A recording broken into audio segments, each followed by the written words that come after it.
कृष्ण भगवान की जय।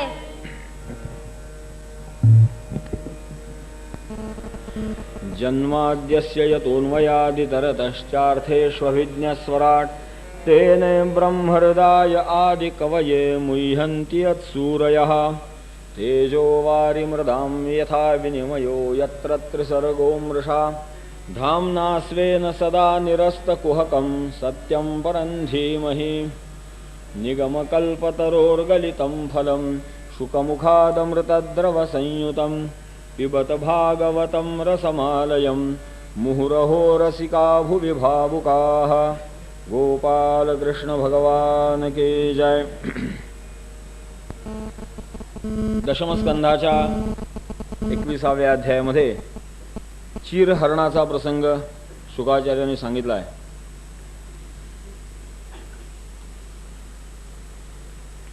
भगवंतावर कृष्णावतारामध्ये त्यांच्या या लीलांवरती जे अनेक आक्षेप घेतले जातात, त्याचे विकृतीकरण केलं जातं, त्यातला हाही एक प्रसंग आहे। थोडंसं मनबुद्धी शांत ठेवून या प्रसंगाकडे पाहिलं तर मग सध्याच्या काळामध्ये घेतले गेलेले आरोप आणि त्याचं समाधान काय आहे हे आपल्यासमोर स्वभावतः स्पष्ट होईल। झालं असं की असंच या भगवंताचं महात्म्य हळूहळू प्रगट व्हायला लागलं होतं। मोठं अलौकिक अद्भुत सौंदर्य होतं। त्यामुळे गोपींमधल्या काही कुमारिकांना भगवंतासारखा पती मिळावा अशी इच्छा निर्माण झाली आणि त्यांनी त्याच्याकरता काही व्रतवैकल्याचा तपास करायला सुरुवात केली।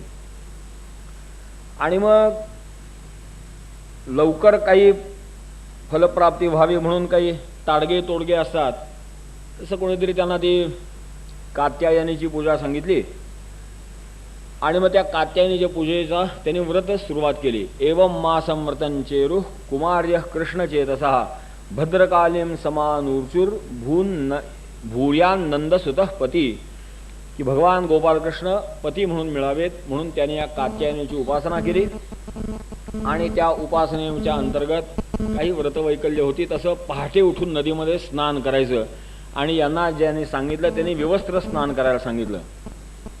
तेव्हा त्याप्रमाणे त्यांचं व्रत सुरू झालं। भगवंताला हे कळलं तेव्हा अशा पद्धतीची व्रतवैकल्य ही धर्म्य नाहीत। समाजामध्ये अशा रूढी निर्माण होणं ही घातक आहे। परंतु आता असं आहे की ज्या एकदा माणसांच्या डोक्यात असं काही जाऊन बसलेलं असतं त्यांना नुसता तत्त्वज्ञानाचा उपदेश करून पुरत नाही आणि म्हणून या पद्धतीने असं स्नान करणं हे धर्म्य नाही। हे नुसतं धर्माधर्माची चर्चा करून कळणार नाही म्हणून भगवंताने त्यांच्या पद्धतीने एक युक्ती काढली। ती युक्ती म्हणजे हा चिरहरणाचा प्रसंग होता की त्याप्रमाणे एक दिवस पहाटे या सगळ्या कुमारिका नदीमध्ये स्नानाला गेल्यानंतर भगवंतांनी चटकन येऊन सगळ्यांचे कपडे घेतले आणि झाडावरती जाऊन बसले। आता ज्यावेळी यांच्या लक्षात आलं की हा सगळा असा घोळ होऊन बसलाय तेव्हा मग त्यांनी मोठी प्रार्थना केली की श्याम सुंदर ते दास्य करवा मतबोधितम, की हे मेघश्यामा आम्ही तुमच्या दासी आहोत, तू सांगशील तसं आम्ही ऐकू। त्यावेळी भगवंत म्हणले की मी सांगेन तसं ऐकेल तर आपण बाहेर या आणि आपापले कपडे घेऊन जा म्हणले, माझं काही दुसरं म्हणणं काहीच नाही। तेव्हा मोठ्या अवघड परिस्थिती निर्माण झाली। त्यांनी 2 क्षण विचार केला आणि त्यांनी मनोमन भगवंतावरती प्रेम केलेलं असल्यामुळे त्या निसंकोचपणे बाहेर आल्या आणि आपली वस्त्र घेतली। या त्यांच्या अंतःकरणाचा शुद्ध भाव पाहून भगवंत प्रसन्न झाले। भगवानाहता वीक्ष्य शुद्ध भाव प्रसादितः, की भगवंताने हा त्यांचा शुद्ध भाव पाहिला की वस्त्र त्यांची दिव्य होऊन गेली आणि मग ही दिव्य वस्त्र नेसल्यानंतर भगवंतांनी त्यांना सांगितलं तुम्ही ज्या पद्धतीने उपासना करताय ही किती घातक आहे तुमच्या लक्षात आलं। आज कपडे तुमचे मी नेले, माझ्याऐवजी दुसरा असता तर काय प्रसंग ओढवला असता। तेव्हा अशा धर्मशास्त्राला सोडून केलेली कोणतीही कृत्य मान्य होत नाहीत। तुमच्या या पद्धतीच्या स्नानामुळे तुम्ही यमुनेचा अपमान केला आहे, वरुणाचा अपमान केला आहे। तेव्हा असं देवतांचा अपमान करून काही फळ मिळतं ही खरं म्हणजे खुळचट कल्पना आहे। तेव्हा तुम्ही त्यांची क्षमा मागा आणि मग या गोपिकांना यमुनेची वरुणाची क्षमा मागायला लावली आणि मग त्यांना आपापल्या ठिकाणी परत पाठवून द्यायला लावलं। एक गोष्ट आणखीन दृष्टिकोन लक्षात घेतला पाहिजे की हे सगळं भगवंताची जी लीला होती त्यावेळी भगवंताचं वय 8-9 वर्षाच्या आसपास होतं। तेव्हा आज ज्या पद्धतीने याचं समाजामध्ये प्रगटीकरण केलं जातं हीच मुळात एक विकृत दृष्टिकोन आहे। की 8-9 वर्षाच्या मुलाकडनं काही कामासक्तीच्या कल्पना करणं हा विकृत बुद्धीचं लक्षण आहे. तेव्हा भगवंतानी ही दिलेली एक शॉक ट्रीटमेंट आहे समजा, आणि ती सामाजिक विचार करता किंवा शांततेने थोडं अलिप्तपणे विचार केला तरी सुद्धा प्रत्ययाला येऊ शकतं की अशा पद्धतीचं स्नान करणं हे अतिशय विघातक आहे. परमेश्वराच्या कृष्णाच्या जागी एखादा समजा सामान्य पुरुष असता तर मोठी आपत्तीचा प्रसंग ओढावला असता, आणि म्हणून हे तत्त्वज्ञान प्रत्येक वेळा तत्त्वज्ञान सांगून कळत नाही असं कुठेतरी शॉक ट्रीटमेंट द्यावी लागते. आणि म्हणून कृष्णाची इथं फक्त ती वस्त्रहरण करण्याची योजना ही शॉक ट्रीटमेंट द्यावी अशी होती. बरं, एका दृष्टीने या कुमारिका मनोमन भगवंताच्या पत्नी झालेल्या होत्या, त्यामुळं त्यांना अशी ट्रीटमेंट देण्याचा अधिकार भगवंताला होता, असे एक त्याच्यावरती भाष्य केले.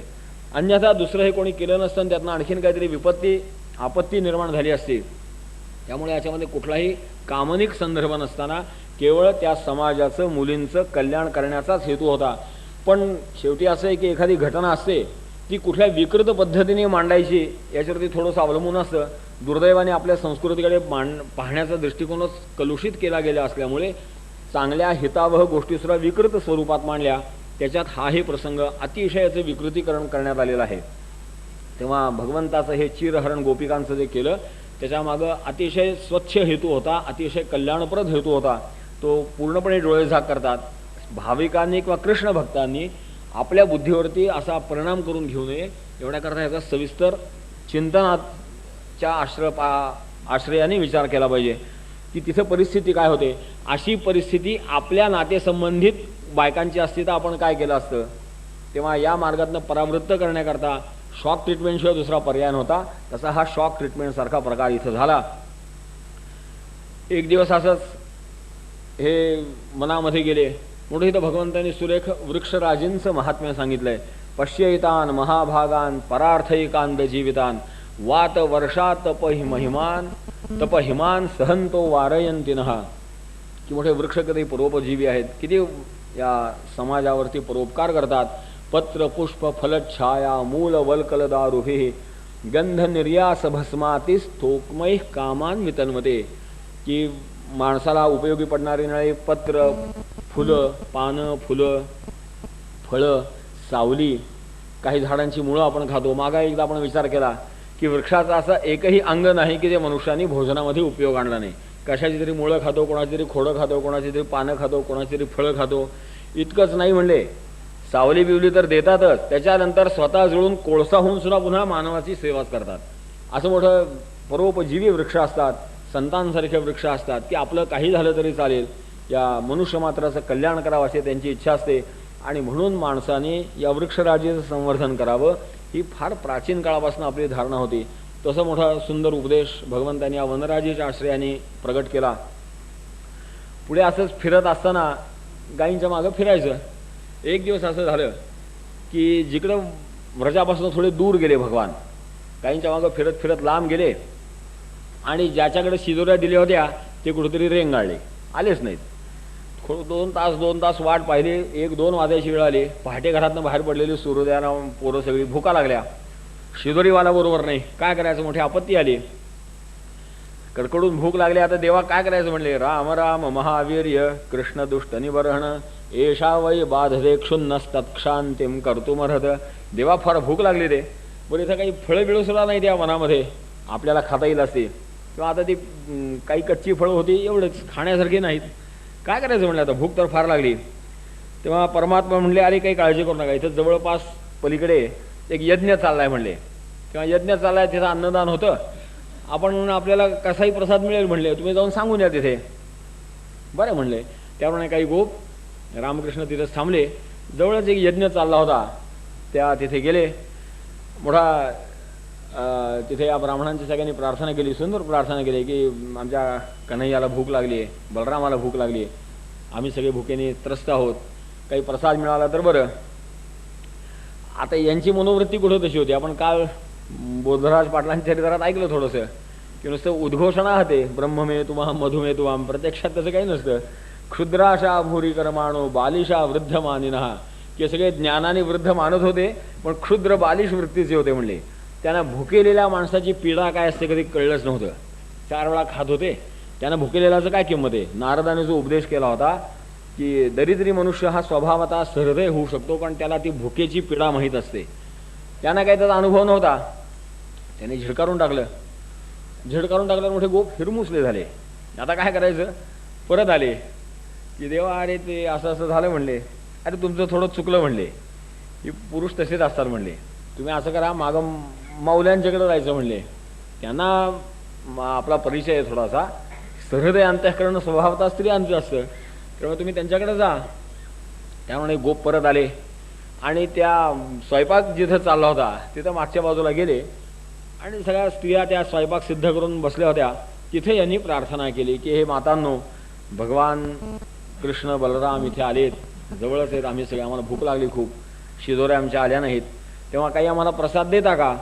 तर कृष्णाची कीर्ती ह्या सगळ्या ऐकून होत्या. श्रुत्वाच्युतमुपायातम नित्यम तद्दर्शनोत्सुकाः, की भगवंताची कीर्ती आता पसरली होती निर्णया निर्णया त्या प्रसंगांमुळे, की काहीतरी अद्भुत अलौकिक आहे असं अजून ऐकून माहीत होतं. तेव्हा मोठ्या त्या भगवंताला पाहण्याकरता उत्सुक होत्या, नाव ऐकून होत्या आणि त्या एकदम प्रसन्न झाल्या की अरे वा म्हणले, रामकृष्ण इथे आहेत काय म्हणले. मग काय तुमच्याकडे कशाला देते, आम्हीच येतो म्हणले बरोबर. आणि त्यांनी पटापटापटा सगळी ती साधन सामग्री घेतली, सगळी ती सुग्रास पक्वानांनी ताटं भरली. आता ही ज्यांची धावपळ बाहेर ऐकायला आली, त्यातले काही महाभाग उठले, जायचं नाही म्हणले. आता ह्यांनी जायचं नाही म्हणले, प्रत्येकजणी थोडंच ऐकणार असतात, काही शबियाचे अवतार सुद्धा असतात. तर त्यांनी त्याला धुडकारलं, आम्ही जाणार म्हणले. थोडा विरोध करून बघायचा प्रयत्न केला ब्राह्मणांनी, बायकांनी काही ऐकलं नाही आणि त्या ताटं घेऊन या गोपांच्या बरोबर आल्या. गोपांच्या बरोबर आल्या, थोडं किती जरा अंतर होतं आणि तिथे त्या भगवंताची मनोहर सुंदर मूर्ती दिसली की भगवान असे आपल्या सवंगड्याबरोबर खेळतायत, हातात कमळ आहे, असा मोठा हात एखाद्या पेंद्याच्या गळ्यात टाकलाय आणि अशा काहीतरी गोष्टी चालल्या त्यांच्या. असं त्यांचं सुंदर रूप पाहून या ब्राह्मण पत्नींना अतिशय समाधान झालं. मोठ्या तत्परतेने त्या जवळ आल्या. जवळ आल्यावर भगवंताने मोठं कुशल स्वागत केलं. स्वागतम वो महाभागा आस्यताम करवाम किम यन्नो दिदृक्षया प्राप्ता उपमन्नमिदम हिवहा, की फार बरं झालं आपण इथं आलात, आमच्याकरता आपल्याला थोडा त्रास झाला वगैरे वगैरे, असं जे समयोचित जे बोलणं असतं ते फार मोठं सुंदर भगवंतानी बोलणं केलं. या ब्राह्मण पत्नींनी भगवंताची कीर्ती ऐकल्यामुळे त्यांचं महिमान थोडं थोडं माहीत झालं होतं. त्यांनी मोठी सुंदर भगवंताची प्रार्थना केली. भागवतात आहे, त्या म्हणतात मै विभोर हती भवान गदितुम नृशंसम सत्यम कुरुष्व निगमम तव पादमूलम प्राप्ता वयम तुलसीदाम पदावसृष्टम कैशैर्निवोढुतुमति लंघ्य समस्त बंधून. के भगवान,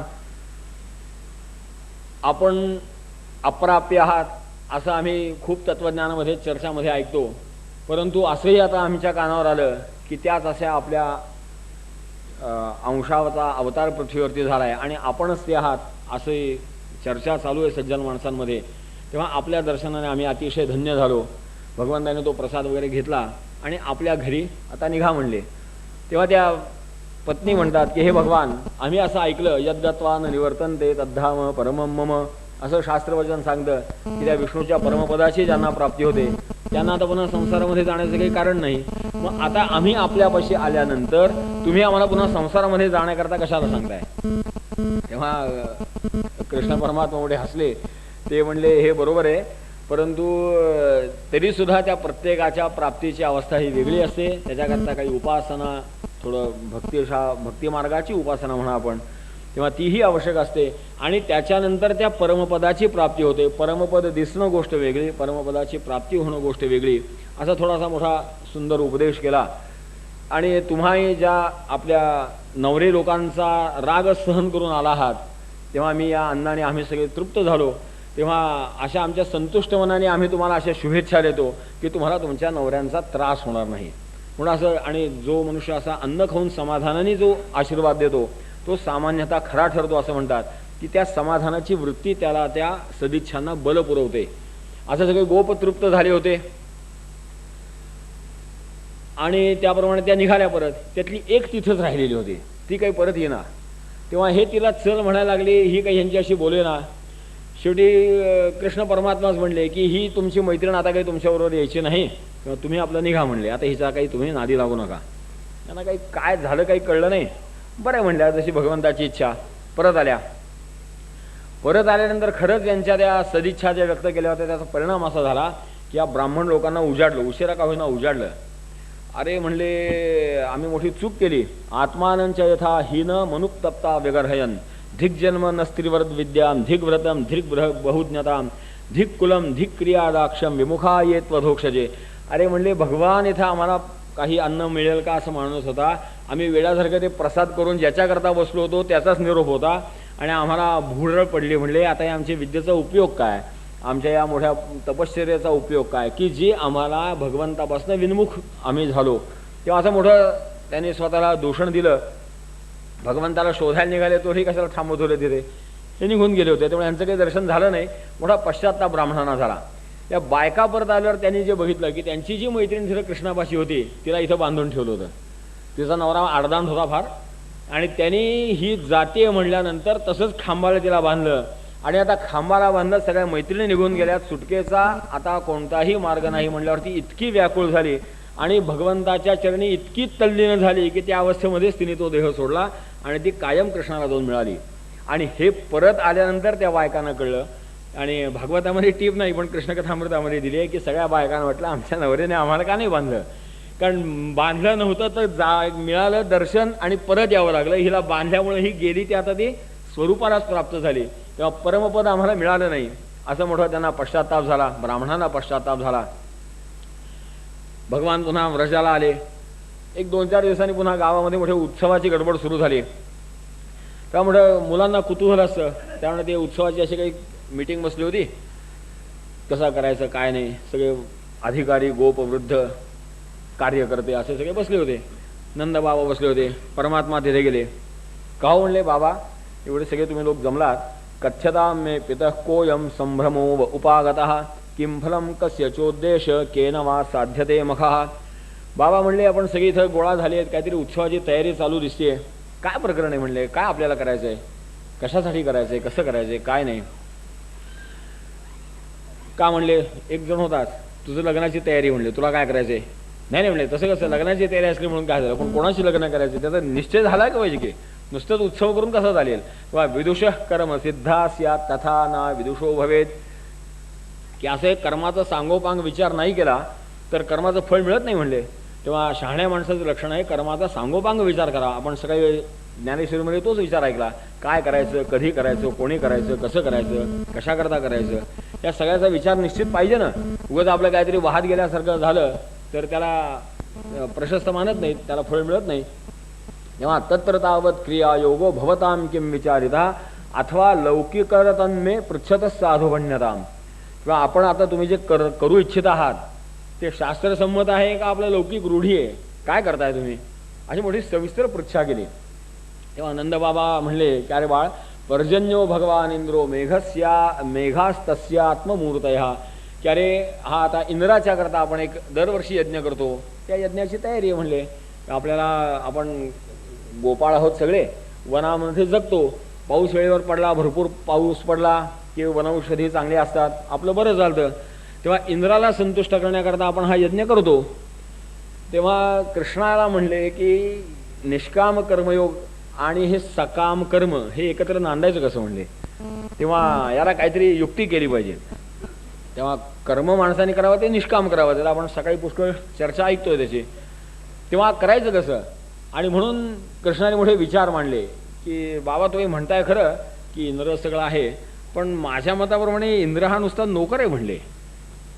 कसं म्हणले, अहो असं आहे म्हणले, कर्मणा जायते जंतु कर्मणैव विलीयते सुखम दुःखम भयम क्षेमम कर्मणैवाभिपद्यते. मनुष्य जसं कर्म करतो तसं त्याला भोगावं लागतं, असं आपले जुनं तत्वज्ञान सांगतं की नाही. बरोबर आहे म्हणले, मनुष्य जसं करेल त्यांनी चांगलं केलं चांगलं भोगायला मिळेल, वाईट केलं वाईट भोगायला मिळेल. मग हे जे चांगलं वाईट त्याला मिळतं ते देणाऱ्याचं काय त्याच्यामध्ये आहे. किंवा तो नुसता साक्षी आहे, जसा बँकेचा कॅशियर असतो तसा, खात्यामध्ये किती पैसे आहेत त्याप्रमाणे त्यांनी द्यायचं. कॅशियरचं दुसरं काम काय म्हणले.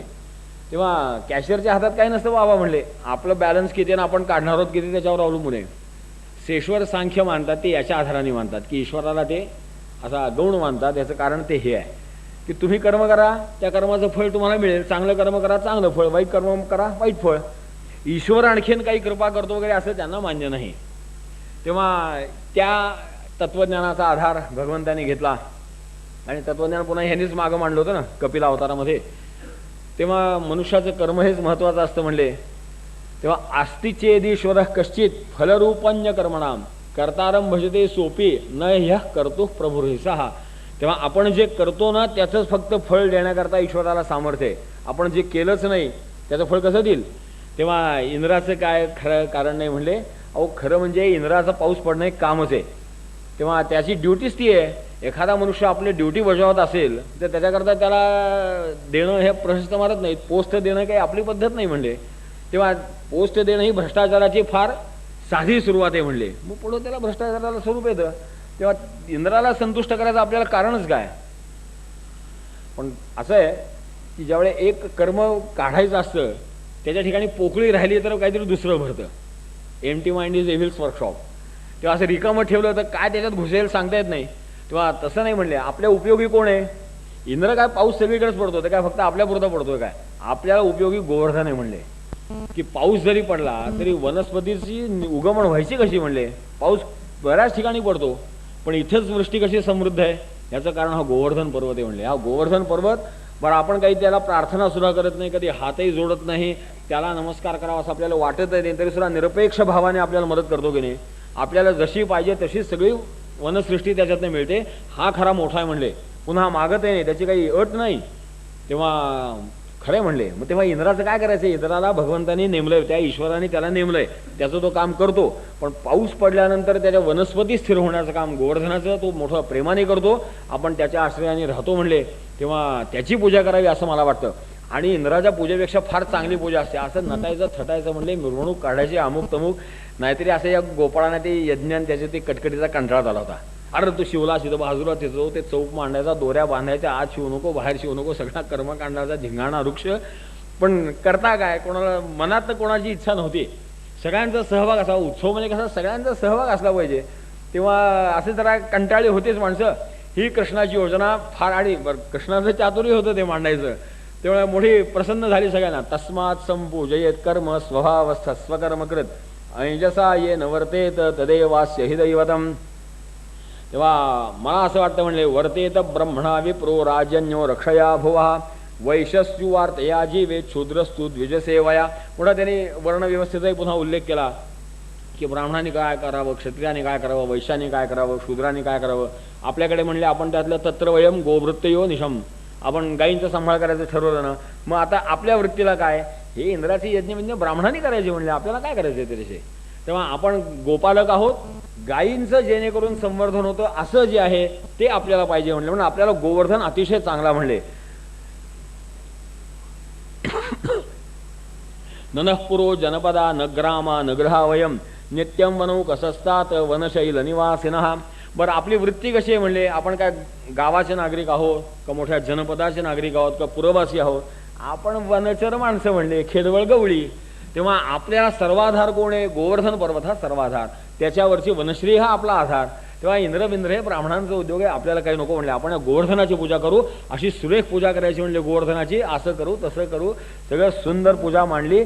स्वलंकृता भुक्तवंत स्वनुलिप्ता सुवाससा प्रदक्षिणंच कुरुतो गोविप्रा नलपर्वतान. आणि असं मोठ्या सुंदर खुलवून सांगितल्यामुळे सगळे नटून थटून या म्हणले. असे पक्वानं करा, तसं पक्वानं करा, पुष्कळ गोष्टी सांगितल्या. लोकांना त्याची हौस असते बरं का. नुसतं असं साधं साधं सांगत गेलं ह्याच्यात काही अर्थ नाही म्हणतात. मी असं पाहिलंय की ज्ञानाच्या पातळीवरती जो चांगला ब्राह्मण असतो तो जर साधा सरळ मार्गे निघाला तर त्याला समाजात किंमत नाही. आणि आडाणी मूर्ख का असे ना, 5 मंत्र जर नुसते येत असले पण त्यांनी जर यजमानाला नाचवलं, हा मग तो ब्राह्मण फार चांगला पूजेला. अशी समाजाची अवस्था आहे. नुसतं नाचवलं, जरा उत्सव महोत्सव केला की वा वा म्हणतात. ते शास्त्र काय, त्याचं तत्वज्ञान काय, काही त्याला कोणाला कळत नाही. कृष्णाने फक्त तसं केलेलं नव्हतं, पण मोठं समारंभाचं स्वरूप दिलं त्याला. सगळे नटून थटून या म्हणले, दागदागिने घाला, साड्या भरझरी नेसा, पक्वान करा म्हणले. आपण गोवर्धनाला जायचं म्हणले, सगळ्यांनी असं नाचत भजन करत जायचं मस्त वैगे. गाई गुरं बरोबर घेऊन जाऊ, त्यांना सजवा म्हणले, गोवर्धनाची पूजा करू, प्रदक्षिणा करू, नैवेद्य तिथं बसून खाऊ म्हणले, दिवसभर खेळू आणि परत येऊ. आता त्या यज्ञापेक्षा कितीतरी आकर्षक की हो. सगळ्यांना एक मताने मंजूर झालं. सगळ्या गोपाळांनाही तिथल्या असलेल्या ब्राह्मणांना सुद्धा मंजूर झालं. बरं आहे म्हणले, काय हरकत नाही, गोवर्धनाची पूजा करू. झालं त्यामुळे गोवर्धनाची पूजा ठरली. सगळ्यांनी मोठ्या संपन्नतेने गोवर्धनाची पूजा केली. आता ही पूजा संपन्न झाली. कृष्णाने आणखीन एक थोडी माया केली. ते असंही म्हणले की नवीन केलंय, लोकांना जरा शंका येऊ नये, कारण हा इंद्रच चवताळणारे म्हणले, काहीतरी उद्या विचित्र गोष्टी करणार, पुन्हा इथं आपल्याला घेऊन यायचं सगळ्यांना, तेव्हा त्याची अनुकूलता करावी. तेव्हा त्याने हळूच काय केलं, कृष्णस्त्वन्यतमं रूपम गोपविश्रंभणं गतः शैलोस्मी ती ब्रुवनभूरी बलिमा दद्बृहद वपुः, की असं तो नैवेद्य वगैरे ठेवला होता शिखरावरती. सगळे प्रदक्षिणा करायला खाली पायथ्याशी आली, प्रदक्षिणा वगैरे केली. त्यांच्यामध्ये राहून भगवंताने आपला आणखीन एक अद्भुत रूप वर प्रकट केलं. कृष्णासारखं नाही, थोडंसं वेगळं, असं एक दिव्य आभा प्रकट केली. आणि त्याने सांगितलं, हे गोपाळांनो, मी अतिशय प्रसन्न आहे. म्हणले, मी गोवर्धन पर्वत आहे, तुमच्या भक्तीच्या पूजेने मी प्रसन्न झालो, तेव्हा मी तुमचा नैवेद्य स्वीकारतो. कधी आपत्ती आली तर तुम्ही घाबरू नका, मी तुमचं संरक्षण करीन. असं आपणच तिथे असताना भगवंतांनी पुन्हा मोठ्या नम्रतेने त्याला नमस्कार केला. भागवतकार वर्णन करतात, तस्मै नमो व्रजजनै सहचक्रे मनात म्हणे, आपणच तिथं प्रगट झाले होते, इथं आपणच नमस्कार करतात. वा वा वा, किती गोवर्धन बघा प्रसन्न झाला बरं का आपल्याला, असं मोठं सगळ्यांना दिलासा निर्माण केला. माणसाला थोडी आशंका असते, असं काही की अशुभाची आशंका असते. आणि मग काय होतं की अशुभ घडणारे यांना माहीत होतं की इंद्र यांना त्रास देणार, आणि मग कुठं माणसाचं बरोबर गदा येते ते धर्मकृत्यावर येते. पुन्हा आपण ही जी दृष्टिकोन दिला हे सगळंच मातीत जाईल म्हणले. तेव्हा असं होऊ नये. आणि हे माणसाचं सामान्यतः होतंही की अशा काही क्षुद्र देवता असतात, त्यांना आता आपलं गिऱ्हाईक चाललं दुसरीकडं, म्हणून जो भगवंताच्या भक्तीला लागतो त्याला थोडा त्रास देतात ही माणसं. आता आपलं सटवाई बिटवाई ह्याच्या मागं असलं तर बरं, त्यांना वाटतं हे जर कृष्णाच्या मागं लागला की आपलं गिऱ्हाईक गेलं म्हणून ते त्रास देतातही थोडा. तेव्हा भक्तांनी तो त्रास ओलांडायचा असतो. तेव्हा त्याच्याकरता थोडंसं आश्वासन दिलं. बरं, असं काही आश्वासन असलं की माणसाला बरं वाटतं. इत्याद्री गोद्विजात्मकं वसुदेव प्रणोदिताः यथा विधायते गोपा सह कृष्णां व्रजं यजुवाणी, असं मोठ्या समाधानाने त्या गोवर्धनाच्या पूजेचा कार्यक्रम केला सगळ्यांनी आणि गोकुळामध्ये परत आले. झालं ते 2-4 दिवस गेले. इंद्राच्या लक्षात आलं की आपला यज्ञ संपवला. इंद्रस्तरात मनः पूजां विज्ञाय विहतान् नृप गोपेभ्यः कृष्णनाथेभ्यो नंदादिभ्यश्चुकोपसः. आणि त्याच्या डोक्यात राग आला. अरे म्हणले, माझी पूजा बंद करताय काय? मी कोण आहे तुम्हाला अजून माझा हिसका माहीत नाही का? आणि त्याला संताप आला. गोपाळांचा राग आला, नंदाचा आला, कृष्णाचा आला. आणि त्या रागाच्या भरात त्याच्या लक्षात आलं नाही. त्याने आपल्या संवर्तक नावाच्या मेघांना बोलवलं की हे मेघ कल्पांताचा प्रलय करणारे होते. आणि त्याला इंद्राने आज्ञा दिली, वाचालम बालिशम स्तब्ध मध्यम पंडितमानिनम कृष्णम मर्ते मुपाश्रित्य गोपा मे चक्रुरप्रियम. अरे म्हणले, ते काहीतरी बडबड करतो म्हणले, जरा चांगलं बोलता येत असलं म्हणून काय काही लोकांना धर्मशास्त्र म्हणून सांगावे का? माझ्या विरोधात गेलाय म्हणले, आता त्याला शिक्षा झाली पाहिजे. अशी वृष्टी करा, पुन्हा गोकुळ दिसता कामा नाही म्हणले. आता काय मालकाची आज्ञा झाली. आता ते त्यांना काम नव्हतंच, एकदा कल्पाच्या अंती काम पुन्हा त्यांना पुढच्या 43 लाख वर्षानंतर ड्युटी मिळायची. त्यामुळे मोठा उत्साह आला त्या मेघांना सुद्धा. आणि त्या गोकुळावरती असं गच्च भरून आलं म्हणता. कडकडाट विजेचे सुरू झाले. स्थूणा स्थूला वर्षधारा मुंचस्त्वभ्रेष्वभीक्षण जलौघै प्लाव्यमाना भूर्नादृशत नतोन्नतम. की इतका प्रचंड मुसळधार, म्हणजे खरोखर मुसळासारख्या धारा पडायला लागल्या. बारीक बारीक धारा नाही, असं ओंजळभर धारा. बदा बदा बदा पाऊस कोसळायला लागला. लोकांच्या लक्षात येणार काय करावं काय नाही. थोडं भीषण हाहाकार झाला. 2-5 मिनिटाच्या आत गुडघा मांडे इतकं पाणी गोकुळमध्ये यायला लागलं. थोडी परिस्थिती अवघड झाली. आता सगळे कृष्णाच्या नावाने हाक मारायला लागले, कृष्ण कृष्ण महाभागत वन्नाथम गोकुलम प्रभो त्रातुमर्हस देवा न कुपितात भक्तवत्सल. कृष्णा बघ, आता इंद्र रागावला बहुतेक, आता कसं करायचं सांग म्हणले. कृष्ण म्हणला, अरे तुम्हाला सांगितलं होतं की त्याने स्वयागे विहते स्माभिरिंद्रो नाशाय वर्षती, की हे व्हायचंच. इंद्र त्याचा भाग गेल्यानंतर थोडा संतापणारच, आपल्याला काय फरक पडतो म्हणले. आपल्याला गोवर्धनाने काय सांगितलंय, काही अडचण आली तर मी तुमच्या पाठीशी, घाबरू नका, चला म्हणले गोवर्धनाकडे जाऊ. आणि झालं, त्या पाण्यातनं सगळे गोवर्धनाकडे भगवंताने आपल्या योगमायेने आणले चटकन. आणि चला म्हणले पाय पडा गोवर्धनाच्या. आणि पाया पडताना हात लावले, असाच आपल्या हाताने गोवर्धन वरती धरला. इत्युक्त्वैकेन हस्तेन कृत्वा गोवर्धनाचलम दधार लीलया कृष्णश्छत्राकमिव बालकः. की असा बालमूर्ती कृष्णाची त्या गोवर्धनाच्या पाया पडून म्हणून सगळ्यांना हात लावायला लावले. आपण हात लावला आणि हळूच आपल्या हातावर अख्खा तो गोवर्धन पर्वत असा छत्रीसारखा धरला. मग ते करंगळीवर वगैरे धरल्याचा उल्लेख ह्याच्यामध्ये नाही, भागवतामध्ये नाही. परंतु नंतर का आला तर माणसाच्या शरीरातला डावा हात आधी क्षीण असतो, थोडा उजव्या हातापेक्षा डावा हात क्षीण. त्यात हातामध्ये करंगळी आणखीन क्षीण असते. तेव्हा सगळ्यात क्षीणही अवयव जो भगवंताचा होता तो इतका समर्थवान होता की गोवर्धनासारखा पर्वत त्यांनी धारण केला. म्हणून ते करंगळीवरती असा उचलला. असं ती पुढे सुरू झाली.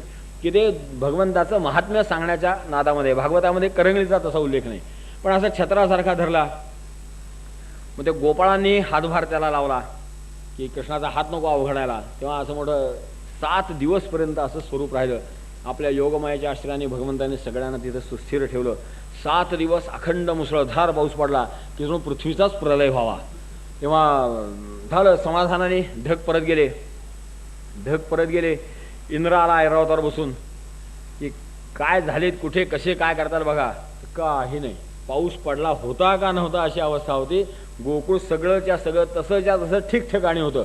काडी सुद्धा गवताची वाकली नव्हती. मोठं आश्चर्य म्हणला, 7 दिवस आम्ही एवढा मुसळधार पाऊस पाडला आणि काही नाही झालं. तो इंद्र येण्यापूर्वी भगवंतांनी काय केलं, चला म्हणले आता पाऊस थांबलेला दिसतोय, आपलं काम झालं. तर गोवर्धनाला अजून त्रास किती द्या, म्हणजे उचलला होता स्वतः आणि म्हणतात काय गोवर्धनाला आता कशाला त्रास, त्याने आपलं काम केलंय, बरं झालं म्हणले, चला बाहेर व्हा. सगळ्यांना बाहेर गावामध्ये आणलं.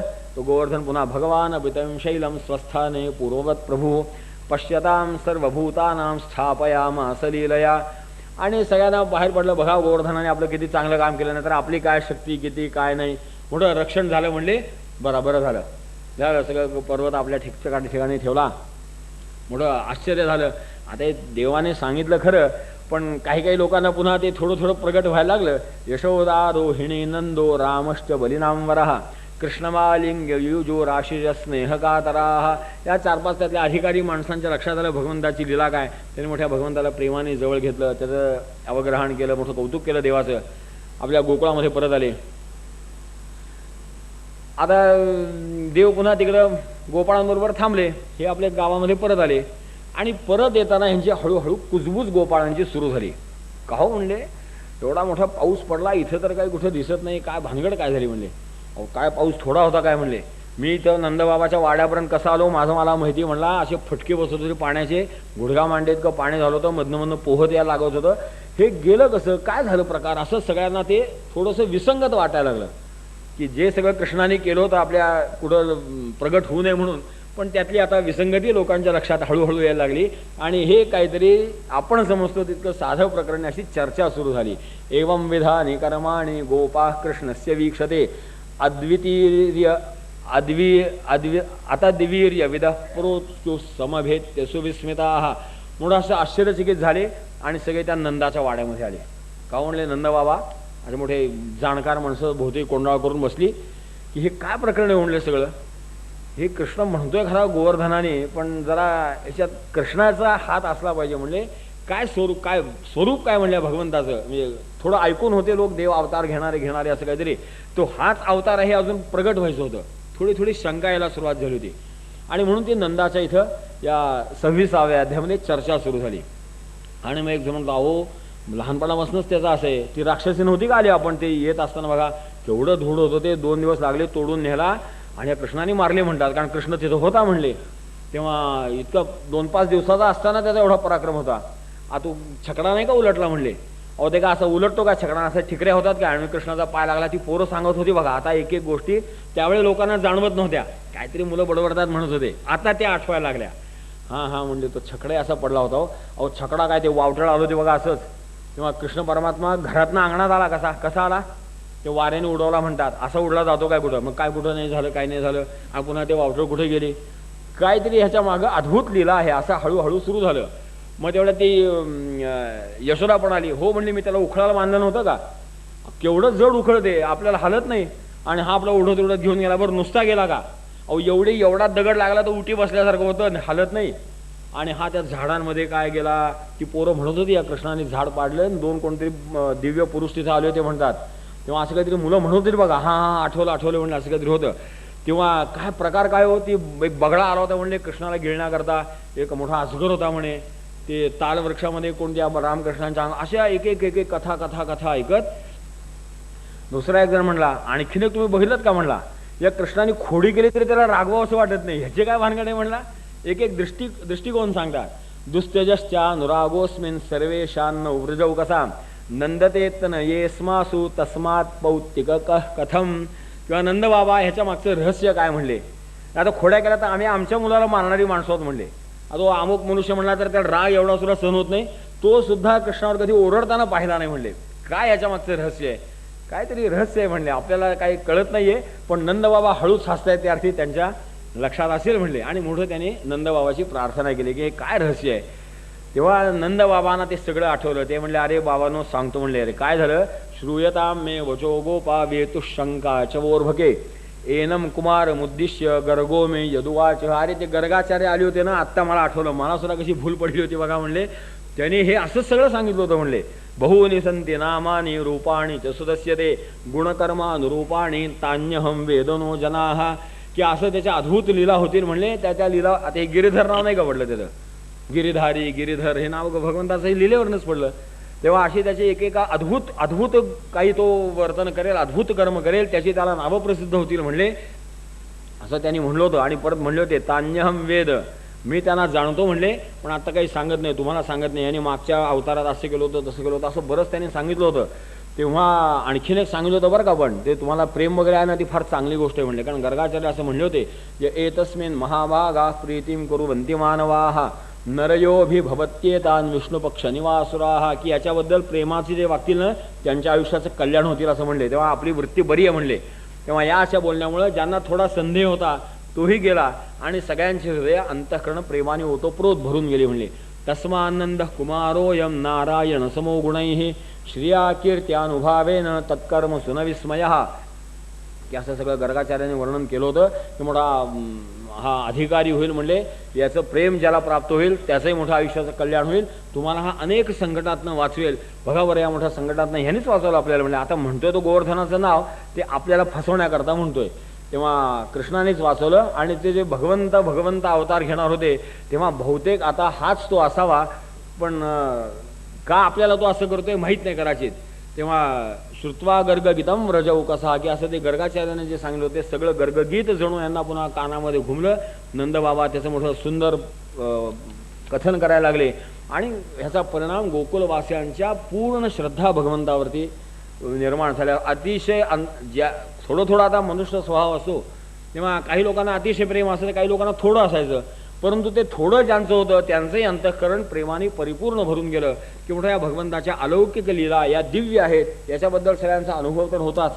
आणि हे असं गर्गाचार्यांची साक्ष त्याला झाली. नंदबाबांनी ते कथन केल्यामुळं सगळ्यांना तो निश्चय झाला की भगवंताचा हा अवतार असेल. भगवंताने असं हळूहळू आपलं अवतार रहस्य भक्तांच्या समोर प्रकट केलं होतं. इकडं गोवर्धन पर्वतावरती भगवान बसले होते. गाई गोरं पुन्हा निशंक मनाने चरतायत. तेव्हा गोवर्धने धृते शैल आसारा द्रक्षिते व्रजे गोलोकादा व्रजत कृष्णम सुरभिश्चक्र एवच. आता इंद्राला घाम फुटला.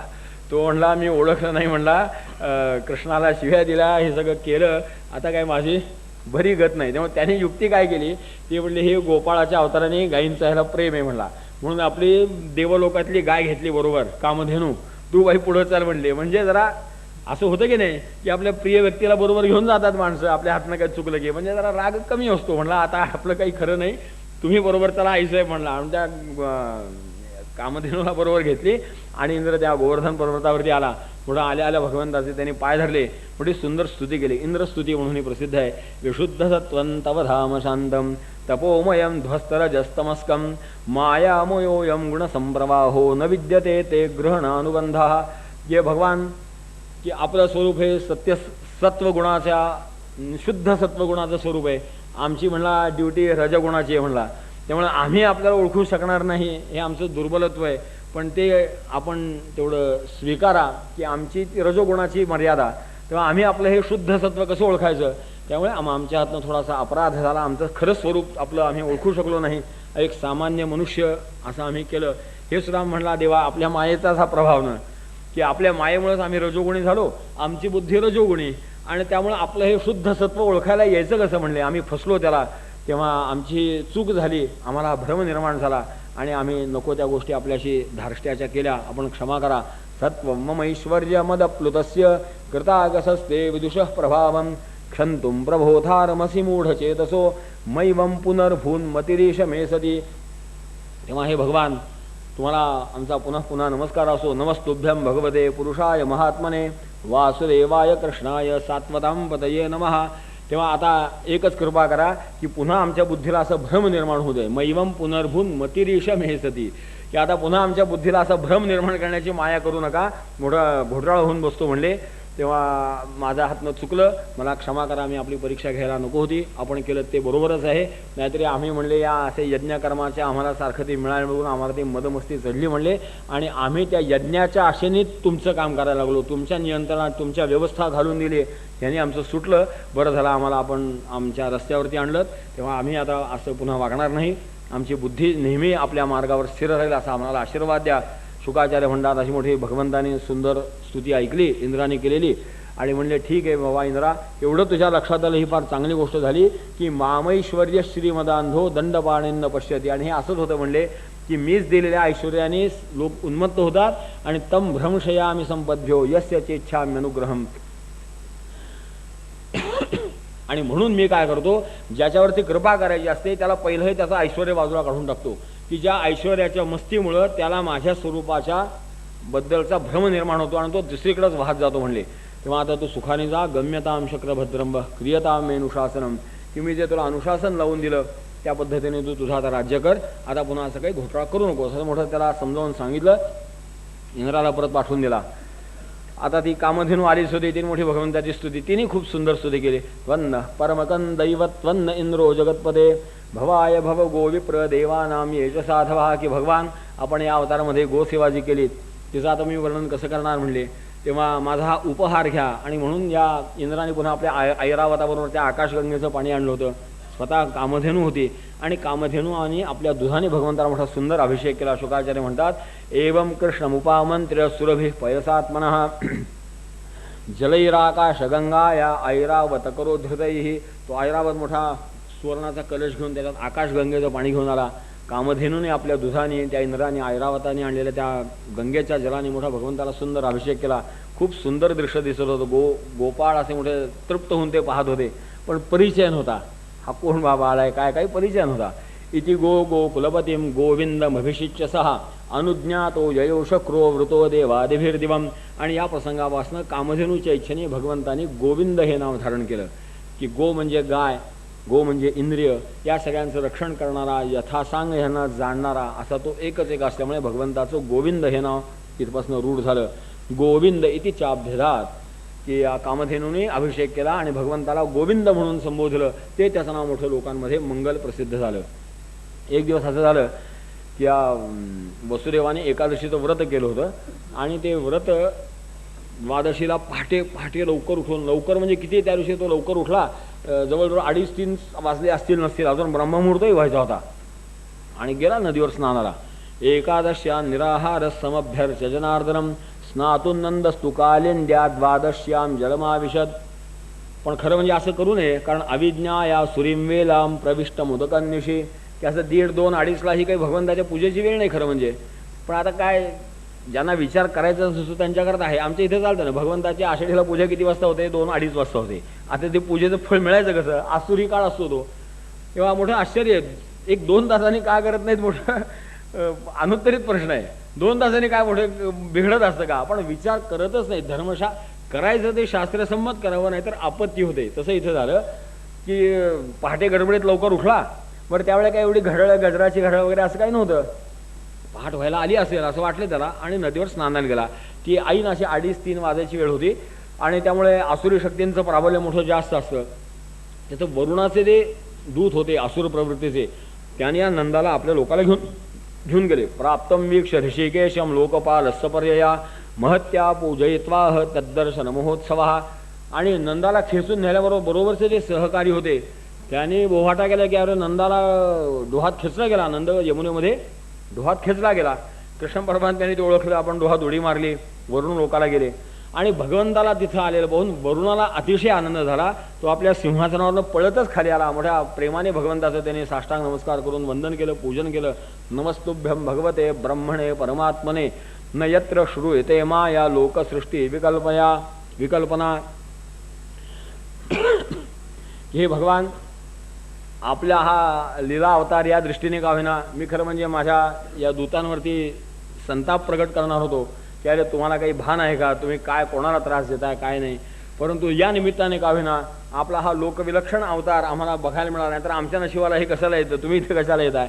म्हणून या निमित्ताने का होईना आमच्यावर फार मोठा आपला अनुग्रह झाला. माझ्या दूतांच्या हातनं जे चुकलं त्याच्याबद्दल आपण आम्हाला क्षमा करा, अशी मोठी कृष्णाची क्षमा याचना केली आणि नंदबाबाला मोकळं केलं. आता हे नंदाने सगळं पाहिलं.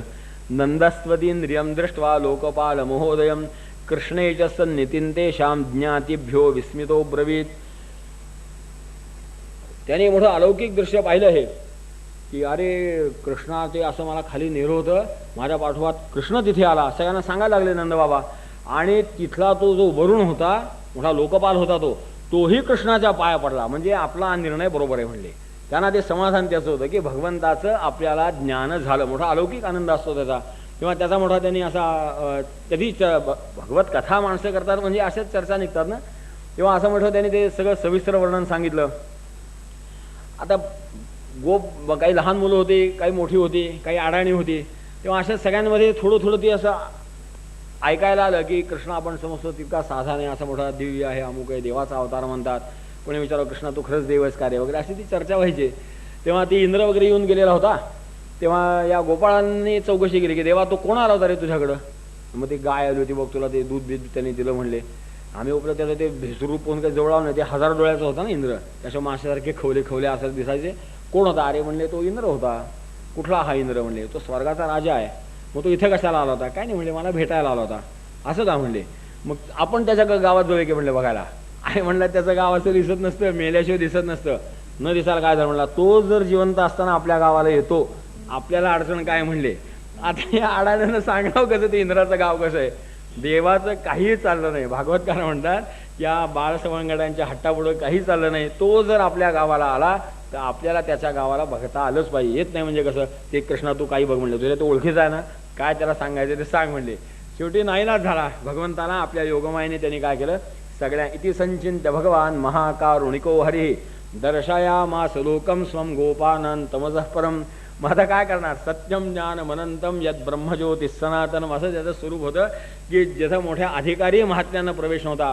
कृष्ण भक्तीच्या आश्रयाने यांना ते सहज साध्य झालं की ज्या लोकांमध्ये या योगींना आपल्या सूक्ष्मातिसूक्ष्म देहाने सुद्धा प्रवेश नव्हता, की तो कुठेही त्याने साधना केली तरी सुद्धा तो ज्यांना दिसत सुद्धा नव्हता, असा आपला सगळं दिव्यधाम भगवंताने या गोपाळांना नेऊन पुन्हा इथं परत आणलं म्हणले.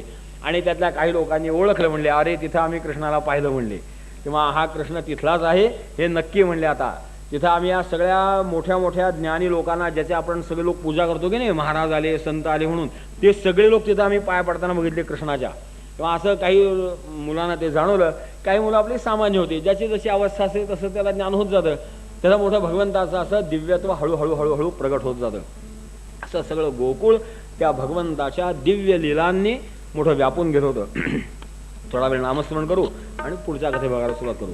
श्रीराम जय राम जय जय राम. असाच अश्विन महिना होता. पौर्णिमेचा दिवस होता म्हणा. भगवान पिता रात्री शरदोत्फुल्लमल्लिकाः वीक्षरंतुम मनश्चक्रे योगमायामुपाश्रितः.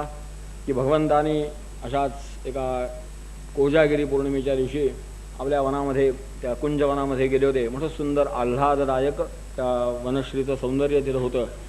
चंद्रमाही मोठा अधिक मनोहर प्रगट झाला होता. इतक्या दिवसाच्या कोजागिऱ्या फारच साध्या असाव्यात असं मोठं दिव्य सौंदर्य त्याने प्रगट केलं होतं भगवंताच्या त्या उपस्थितीमुळे. असं मोठं आल्हाददायक चांदणं पडलं होतं की चंद्राचा प्रकाश मोठा सुंदर सगळीकडं पोचरावा, त्याचा त्रासही होऊ नये, त्याचं सृष्टीचं आणखीन एक विशेष सौंदर्य दिसावं, असं एक अलौकिक सौंदर्य त्या चंद्राचा चांदण्याचं होतं.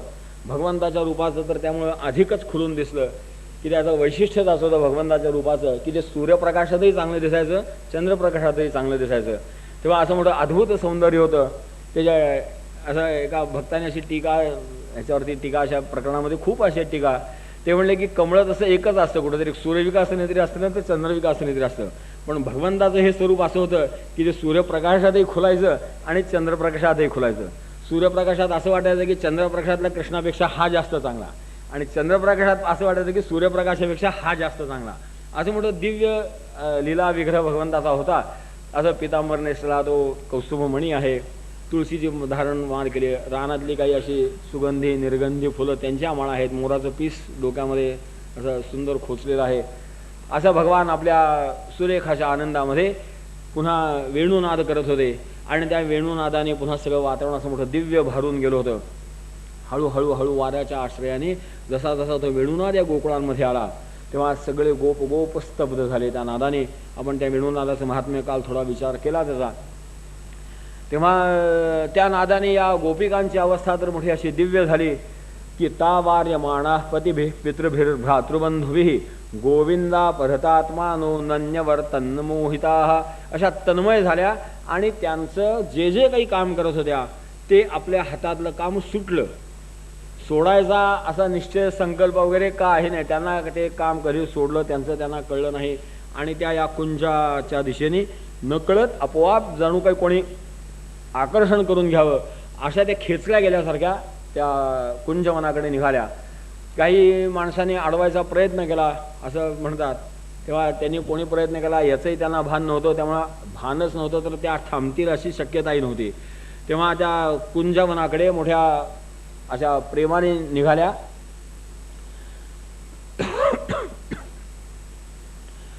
तेव्हा असं ते सुंदर वर्णन त्या गोपिकांच्या तन्मयतेचं केलं. तर परीक्षित राजाला थोडी एक प्रश्न विचारला त्यांनी मध्ये. तो म्हणला, हे महर्षे कृष्णविदुः परम कांतन नतु ब्रह्मतया मुने गुणप्रवाहो परमस्तासाम गुणधियाम कथम. की तेव्हा महाराज हे ब्रह्मभावाने जात होते का प्रियतम भावाने जात होते हे काही कळलं नाही म्हणले. तेव्हा शुकाचार्य त्याला समाधान करतात. उरुम पुरास्तदे तत्ते चैद्यसिद्धिम यथा गतः. की अरे भगवान या तुझ्या ब्रह्मभावाला काय आणि प्रेमभावाला काय सगळ्याचाच तो पलीकडला आहे. एक प्रकरण जे आहे इथं हे 28 अध्याय कळणाऱ्या करता आहे की ज्याला कृष्णचरित्राचे मागचे 28 अध्याय कळले नाहीत त्याने या भानगडी पडू नये. अगदी साध्या शब्दात सांगायचं तर हिमालयातली ही हिमनदी समजावी. ग्लेशियर आहे तेव्हा सरळ पायाने चालत गेला मनुष्य तर पलीकडे जायचा.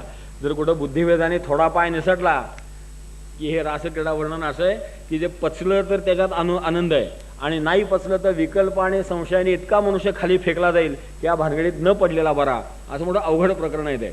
तेव्हा 28 अध्याय ज्याला पचले त्याच्याकरता आहे. हा 29वा अध्याय रासलीलेच्या प्रारंभाचा सुरुवात झाला की हे मोठं सगळं भगवंताच्या भक्तीच्या अत्युच्च अवस्थेचं रूपक आहे. तेव्हा हे जर लक्षात आलं नाही तर संशय आणि संशयच निर्माण होतात आणि मग त्याची परिणती झाली की भगवंत आमचा तमाशातनं बाहेर पडलाच नाही. आज जो कृष्णचरित्र टिकलंय ते थोडंफार तिथंच टिकलंय किंवा अर्थात त्याच्यापेक्षा आणखीन आता माणसांनी खाली नेले ते सोडून द्या. परंतु ते न पचल्याचं लक्षण आहे की हे जे रास महारास किंवा रासक्रीडा हे जे सगळं प्रकरण आहे ते अतिशय उच्च कोटीच्या भक्तीच्या रूपकाचं वर्णन आहे आणि ती उच्चतम अवस्था लक्षात येण्याकरता त्यातली प्रेमाची ओढ लक्षात येण्याकरता हा पती पत्नी भावाच्या आश्रयाने क्वचित जे वर्णन केलेलं दिसतं ते त्याच्याकरता दिसतं की ती प्रेमाची जी दृढता असते की सर्वोच्च नातेसंबंध कुठला दृढ असतो तर पती पत्नी नातेसंबंध हा अतिशय दृढ असतो. आणि मग साध्या पती पत्नींपेक्षा जे नवरा बायको अतिशय प्रेम करतात खरंच प्रामाणिकपणे त्यांचा जसा संबंध प्रेमाचा दृढ असतो तसा देवभक्ताचा असतो हे लक्षात येण्याकरता क्वचित त्या दृष्टांताच्या आश्रयाने वर्णन केलं. तिथं बुद्धी घसरू देऊ नये माणसाने.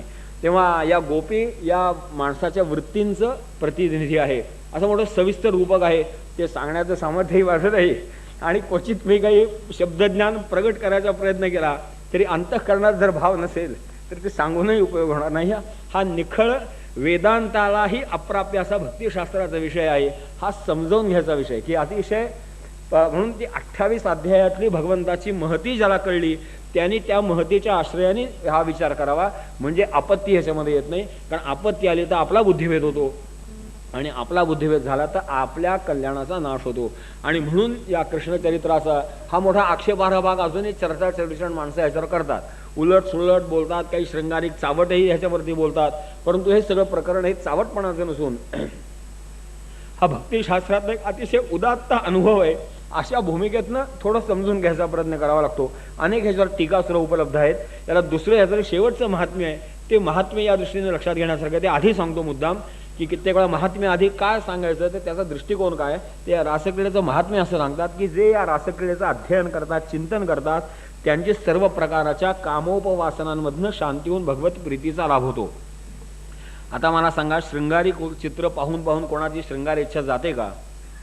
आणि तसं जात नसेल तर या चिंतनाने ते जातं म्हणतात म्हणजे काहीतरी वेगळं असेल की नाही असा सामान्य बुद्धीने विचार केला तरी सुद्धा लक्षात येईल की हे सगळं प्रकरण असं मोठं रूपकात्मक आहे, तेव्हा ह्या गोपी या मनुष्यांच्या वृत्ती समजाव्यात इथे, की भगवंताच्या निर्णय वृत्ती असतात विषय वासनांच्या, त्या या गोपी समजाव्यात आणि भगवान हा आत्मा समजावं. ही देहबुद्धी आणि आत्मा यांचा हा मोठा असा सुंदर मनोहर रास ही अशी आहे, ही या पातळीवरती समजून घ्यायचा विषय असतो. आणि म्हणून क्वचित वर्णने येतात की त्या प्रेमाची उत्कटता करण्याकरता असतात, की माणसांच्या वृत्ती वासनांचं उदात्तीकरण कसं कसं नेत उत्कटता काय यावी याच्याकरता ह्या गोपगोपींच्या प्रेमाच्या आश्रयाने करावं. कारण माणसाला असं प्रेम थोडंसं चटकन लक्षात येतं, संसारी माणसांचा तो थोडासा अनुभवायचा विषय असतो, त्यामुळे ते आकलन व्हायला सोपं जातं. अन्यथा या आकलनाचा विषय नाही हा.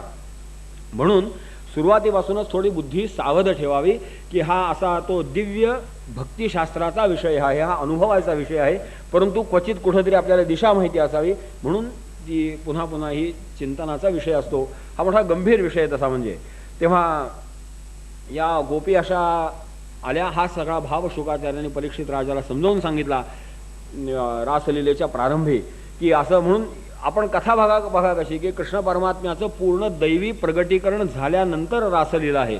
तोपर्यंत एकदा हा प्रसंग आला नव्हता का, चिरहरणाचा आला होता, परंतु ते परिपूर्ण दिव्यता प्रगट झालेली नसल्यामुळे भगवंतांनी रास तिथं केली नाही. ज्यावेळी भगवंताचं हे दिव्य स्वरूप लक्षात आलं त्याच वेळी त्याचं आत्मस्वरूप लक्षात येऊ शकतं, आणि आत्मस्वरूप लक्षात आल्यानंतर त्या वृत्ती तिथं वळायच्या, नाही तर वळायच्या कशा. आणि म्हणून आता इथं परमात्म्याची जी अनुभूती या गोपिकांची होती ती केवळ एक प्रेमी म्हणून नव्हती, एक पुरुष पलीकडला म्हणून नव्हती, ज्या आश्रयाने आज आपण विचार करतो किंवा आपल्याला तसा विचार करून मांडलं जातं, हे तसं नाहीये. तेव्हा केवळ पुरुष भावाने जारभावाने तर नाहीच आहे, ते आत्मभावाने आहे, की आत्मा जसा असतो त्या आत्म्याच्या ठिकाणी भगवान कृष्णाला कल्पना करावी. आणि गोपिका म्हणजे आपल्या सगळ्या इंद्रियवृत्ती, असं एक साधकाचं हे रूपक आहे असं समजावं. हे अतिशय हिताचं कल्याणप्रद आहे ते हे रूपक आहे. तेव्हा असं समजून घ्यायचा प्रयत्न करा, जेवढं समजेल तेवढं समजेल, जेवढं नाही समजेल तेवढं सोडून द्या. तेव्हा अशा आश्रयाने ह्याचा विचार केला म्हणजे याच्यामध्ये आपला तोल सांभाळला जातो. आणि हे असं निसर्ग मोठं प्रकरण असल्यामुळे ही हिमनदी आहे. जर बुद्धी भ्रष्ट झाली अशी तर कृष्णाच्या कुठल्याही दैवी महत्तेचा सगळा उपयोग न होता आम्ही पुन्हा कृष्णचरित्रावरती बाष्कळ चर्चा करू शकतो. याचं कारण आमची बुद्धी घसरलेली आहे. तेव्हा असे कोणी चर्चा करत असतील विकृत तर ते हिमनदीतनं घसरलेत असं म्हणून त्यांची दया करावी. तेव्हा त्यांना हा पुन्हा भाग समजून सांगावा, त्यांना आधार द्यायची गरज आहे असं समजावं. तेव्हा असं मोठं निसर्ग प्रकरण आहे. बुद्धी कोणत्याही क्षणी कामवासनेमध्ये झुकू शकते, असं मोठं अवघड आहे. पण आता काय हिमनदी ओलांडल्याशिवाय तर पर्याय नाहीच, त्यामुळे ती हिमनदी ओलांडायची असे दक्ष राहा, असा तो भाव तो जागृत ठेवा म्हणले. तेव्हा शुकाचार्य समजून सांगतात, नृणाम श्रेयसार्थाय व्यक्तिर्भगवतो नृप अव्ययस्या प्रमेयस्य निर्गुणस्य गुणात्मना. की अरे राजा, मी तुला 28 अध्यायापर्यंत सांगत आलो होतो की हा गुणातीताच सगुण रूप कसं आहे. प्रत्येक देवतांनी स्तुती कशी भगवंताची केली ती तू लक्षात ठेव. त्याचं स्वरूप काय होतं, काय पुन्हा पुन्हा पुन्हा सांगितलं जातं.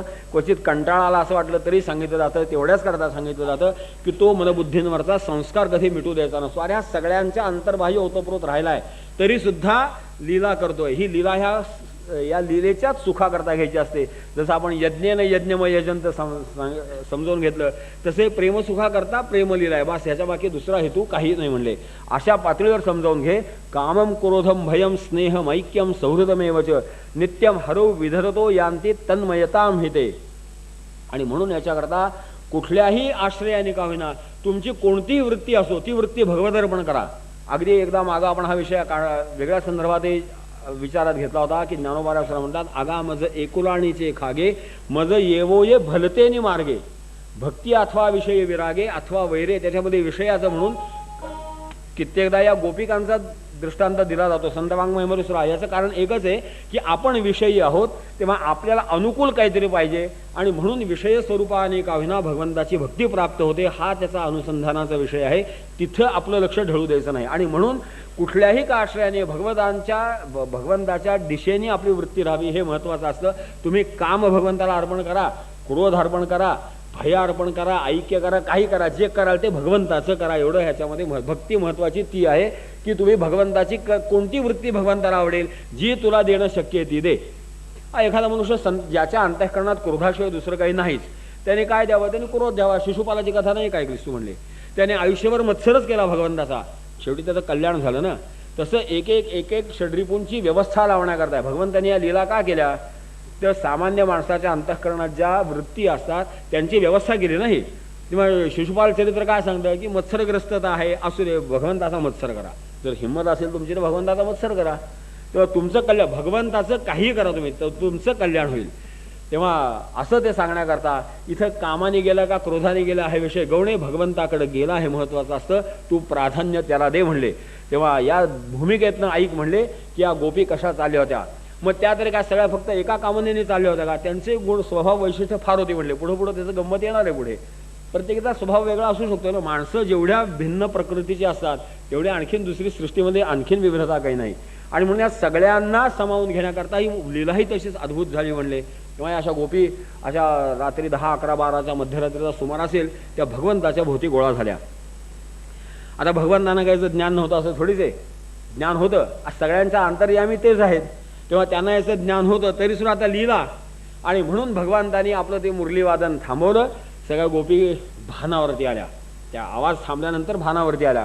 तेव्हा कृष्ण मोठे मंजू प्रसन्न हसतायत आणि शुकाचार्य सांगतात की परीक्षित राजा भगवान त्यांना म्हणले, भगवान वाच स्वागतम वो महाभाग प्रियम किम करवाणि वहा व्रजस्या ना वयम क्वचित ब्रूताना गमकारणात. कहो म्हणले तुम्ही आलात, बरी गोष्ट झाली, चांगलं इथं निसर्ग सौंदर्य वगैरे चांगला प्रश्न नाही, मी तुमचं स्वागतही करतो, परंतु अशा अवेळी का आलात म्हणले. तेव्हा व्रज तर सगळं ठीकठाक आहे, रात्रीची वेळ आहे, अवेळ आहे तशी, ही वेळ काही स्त्रियांनी बाहेर पडण्याची प्रशस्त वेळ नाही. तेव्हा तुम्ही अशा अवेळी का आलात. तेव्हा आता ठीक आहे आलात, जसं काही खास काही कारण नसेल तर आता तुम्ही तर निसर्ग सौंदर्य सगळं बघितलं आहे, तेव्हा आता समाधान झालं ना, आपल्या घरी परत जा म्हणले. तेव्हा आता वेळ लावू नका, परत निघा म्हणले, आपापल्या ठिकाणी परत जा, सगळे तिथं तुमची वाट बघत बसले असतील म्हणले, तुम्ही आता परत जा. असा मोठा संभावित उपदेश भगवंतांनी केला. शुकाचार्य सांगतात की अरे ज्यांनी हे सगळं सोडून दिलं होतं, देहबुद्धी ज्यांची सुटली त्याला आता पुन्हा देहबुद्धीवर जा म्हणण्यात काही अर्थ आहे का म्हणले. हे गोपिकांचं तसं होतं, त्यांनी जे सगळं सोडलं होतं ना ती देहबुद्धी सोडली होती. आणि हे जे असे कोणाच्या मुलाने अडवलं, नवऱ्याने अडवलं असं जे वर्णन आहे ते मुलाने नवऱ्याने नव्हतं, त्या वात्सल्य भावाने अडवलं होतं, पतिव्रता धर्माने अडवलं होतं असं समजावते. की त्यांची ती आसक्तीची वृत्ती अडवली होती, त्याही या कटाक्षाने ओलांडून आल्या. एक एक गोष्ट ओलांडणं अवघड असतं माणसाने, क्वचित जे प्रयत्न करतील त्यांच्या लक्षात येईल की ह्या गोष्टी ओलांडणं अवघड असतं. त्या आता आल्या आणि हे महात्मा आता त्यांना उपदेश करतात पुन्हा देहबुद्धीवरती जा. कोण ऐकेल हो म्हणले. तेव्हा राजा आता कोण ऐकणार. तेव्हा गोपीने मोठं सुंदर उत्तर दिलं. तेव्हा मै विभोर हती भवान गदितुम नृशंसम संत्यज्य सर्व विषयांस्तव पादमूलम भक्ता भजस्व दुर्वग्रहमान त्यजस्मान देवो यथादि पुरुषो भजते मुमुक्षून. आणि आतला जर प्रत्येक शब्द समजून घेतला ना ह्या कृष्ण गोपींच्या संवादाचा, शुकाचार्य काय सांगतात त्याला संवादानाचा, तर याच्यामध्ये कुठेही कामनिक अश्लीलता येण्याची शक्यताच नाही.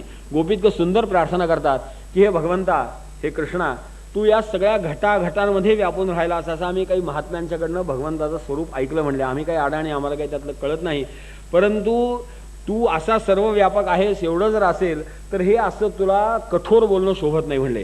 कारण तू जर सर्व व्यापक आहेस तर आम्ही इथे कसे आलो, का आलो तुम्हाला माहीत नाही म्हणले. तेव्हा आम्ही आता हे सगळं सोडलं. बरं तुझं आणखीन असं स्वरूप आम्ही असं ऐकलं की जे तुझ्यावरती तन्मयतेने प्रेम करतात त्याचा तू स्वीकार करतोस.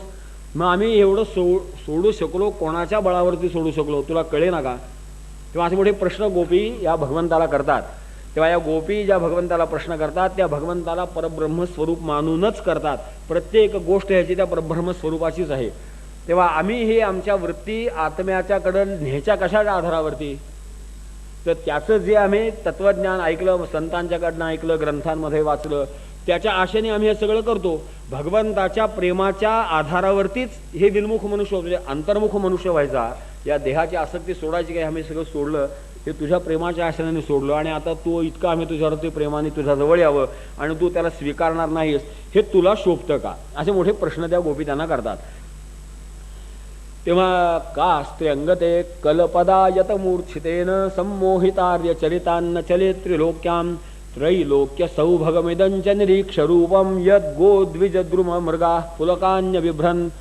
किंवा हे भगवान, तुमच्या ह्या अलौकिक सौंदर्याने, तुमच्या गुणांच्या सौंदर्याने, तुमच्या लीला विग्रहाच्या सौंदर्याने, तुमच्या निर्णया केलेल्या दिव्य लीलांच्या सौंदर्याने, तुमच्या चिंतनाच्या मुळे प्राप्त होणाऱ्या प्रेमाच्या सौंदर्याने म्हणा, आम्ही तुमच्या दासी झालो आहोत. आता आपल्या दासीचा त्याग करणं स्वामीला शोभतं का. तेव्हा तुमच्या या वंशीचं सामर्थ्यच असं आहे की मोठे मोठे नेमून दिलेले दिग्पाल सुद्धा आपापली कामं सोडतात आणि या नादामध्ये गुंगून जातात. आता आमच्यासारखी सामान्य तुमच्यावर प्रेम करणारे जीव जर गुंगले नाहीत तरच आश्चर्य म्हणायची पाळी आहे. तेव्हा आता तुम्ही आम्हाला हे कठोर का सांगताय की परत जा म्हणले. तेव्हा भगवान मोठे प्रसन्न झाले. ते उपगीयमान उद्गायन वनिता शतयूतपहा मालां बिभ्रत वैजयंतीं व्यचरन मंडयन वनम. आणि मग भगवान मोठे प्रसन्न झाले. प्रत्येकीच्या स्वभावधर्माप्रमाणे कोणी नम्रतेने प्रार्थना केली, कोणी भगवंतावरती रागावल्या आणि मग कोणी निष्ठूर मानलं. अनेक गमती प्रत्येकीचा जसा भाव होता तशा भावाने कोणी देवाला शिव्या दिल्या म्हणा, कोणी कौतुक केलं, कोणी पाया पडल्या, कोणी विव्हल झाल्या, कोणी संतापल्या. तेव्हा या सगळ्यांचं भगवंतानी मोठं समाधान केलं. ते म्हणले अरे तुमच्या लक्षात नाही आलं, अरे चेष्टा केल्याने प्रेम वाढतं. तेव्हा मी चेष्टा अशा करता केली की तुमच्या खरंच सद्भावना आहेत का, तुम्ही प्रवाहपतीत झालात. भक्तिशास्त्राच्या त्या वरच्या पायतळीवर प्रवाहपतीत राहून चालत नाही, तुमची भावना शुद्ध आहे की नाही भगवान तपासून पाहू शकतो. तसं म्हणले मी या व्याजाने तुमचं मन पाहिलं म्हणले. तेव्हा माझं काय तुम्हाला दूर लोटायचा थोडा, नाहीतर तुम्ही गेला असतं तर काय मला बरं वाटलं असतं का म्हणले. वातावरण शांत झालं. पुन्हा प्रेमाचा संबंध निर्माण झाला की जो राग आला होता तो गेला की भगवंताने आम्हाला चेष्टेत सांगितलं. आणि असं होतं की नाही की आता तू मला तोंड सुद्धा दाखवू नकोस इत्यादी असं जे आपण म्हणतो ते काय खरंच तोंड दाखवायचं नसतं असं म्हणतात का. किंवा आपाजी नेहमी म्हणतात की आई मुलाला मर मेल्या म्हणते, ते नाही मरावं म्हणून म्हणते का. तर त्याच्या मागं जे वात्सल्य असतं ते अशा अपशब्दांनी सुद्धा अधिक प्रगट होतं. तसं तुमच्या कसं काय नाही लक्षात आलं. तेव्हा गोपिकांचा तो सगळा राग मोठा शांत झाला आणि मोठ्या प्रेमाने भगवंता त्यांच्याबरोबर लीला करायला लागले. काही नृत्यवादनादी गीतं गायला लागले. मोठं असं सुंदर वातावरण निर्माण झालं खरं. पण भानगड अशी झाली, एवं भगवत कृष्णा लब्धमाना महात्मनः आत्मानं मे निरे स्त्रीणां मानिन्योभ्याधिकं भुवी. की त्या जसं ज्ञानेश्वर महाराजांनी आज सगळ्या म्हणून ऐकलं की नाही की पहिला तो धूर येतोच त्या रिद्धिसिद्धीचा, आणि हा गेला तर अग्नी प्रज्वलित व्हायचा, नाहीतर धुराने डोळे चोळतच बसायचं. तसा थोडा धूर निर्माण व्हायला लागला की बघा म्हणले आमचं महात्म्य किती. असं हळूच मनामध्ये यायला सुरुवात झालं की हा असा मोठा दिव्य अप्राप्य आम्हाला प्रसन्न झाला, आमच्या कह्यात आला म्हणले. आमची मनधरणी, कारण भगवंतानी आता मनधरणी केली ना, गोपिका रागावल्या, त्यांची स्तुती केली, मनधरणी केली, त्याच्यामुळं थोडासा तो अहमन्यतेचा धूर आला आणि काम बिघडलं म्हणले. तासांतत् सौभगमिदं वीक्षमानंच केशवः प्रशयमाय प्रसादाय तत्रैवांतरधीयत. की आता धूर आलेला कसा सहन व्हायचा. तेव्हा मी कोणी आहे इथपासून मग आणखीन ज्याच्या मनात आणखीन जी काय धारणा असेल ती पुन्हा प्रकृती भिन्नत्वाने येते. सुरुवात झाली की हम भी कुछ है, बस मी मिळवलं. आणि म्हणून ज्ञानोबा म्हणतात आम्ही झालो ऐसे जो म्हणे तो काहीच नाही. तिथं भगवंत अंतर्धान झाला समजावं. आणि म्हणून ती भावना आली, मात्र भगवंतानी त्यांच्यावरती कृपा करण्याकरता म्हणले, त्यांना त्रास देण्याकरता नाही. प्रमशमाय प्रसादाय, तो अहंकार थांबावा, त्या अहंकाराला शांत केला पाहिजे. त्याच्याशिवाय भगवंताच्या परिपूर्ण प्रसादाचा लाभ घ्यायचा ते अधिकारी राहणार नाहीत. आणि म्हणून भगवान अंतर्धान पावले. आता 31व्या अध्यायामध्ये 30व्या अध्यायामध्ये शुकाचार्य वर्णन करतात की भगवान होते तोपर्यंत तो शेवटी त्याला अधिष्ठानही भगवंताचंच होतं ना. आता पायाच निसटला, आता तर अहंकार राहील कशाला. पण थोडा वेळ लागला म्हणले त्याला सुद्धा. आणि त्याच्याकरता गोपींनी उपाय काय केले असं हे सगळं पुढचा जो अध्याय वर्णन आहे की तो असा जो अहंकार असतो तो काढण्याचे उपाय सांगितलेत. तेव्हा शुकाचार्य म्हणतात की भगवंत अंतर्धान झाले, मात्र ते लक्षात यायला प्रत्येकाला थोडा वेळ लागलाच कमी जास्त स्वरूपामध्ये. जसा जसा लक्षात यायला भाव प्रगट झाला की देव आता इथे नाही, कृष्ण दिसत नाहीये, तसं तसं त्याच्या त्या विरहाची व्याकुळतेचा अग्नी प्रज्वलित झाला. आणि त्या अग्नीने जणू हे सगळे काळोखी जे काही होतं ते सगळं जाळायला सुरुवात केली. अंतर्हिते भगवते सहसैव व्रजांगना आतप्यं स्तमचक्षाणा करिण्य इवयूथवम. की जो ताप सुरू झाला भगवंताच्या अंतर्धान झाल्यामुळे, त्याच्या विरहाचा जो ताप सुरू झाला त्या तापाने ते सगळं बाष्प निघून गेलं. सगळं ते बाष्पाचा धूर व्हायचा. तेव्हा ते बाष्प निघायला सुरुवात झालं. आणि झालं असं की त्या भगवंताला शोधायला लागल्या. असाहम की बलास तदात्मिका नवेदिषु कृष्ण विहार विभ्रमाः. की त्या भगवंताच्या अशा त्या विरहामुळे त्या व्याकुळ झाल्या आणि ती व्याकुळता त्यांना शुद्ध करायला लागली. की त्या व्याकुळतेमुळे जो काही थोडासा अहंभाव निर्माण झाला होता तो दूर व्हायला लागला. आणि तो असा थोडा थोडा अहंभाव दूर झाला त्या व्याकुळतेमुळे.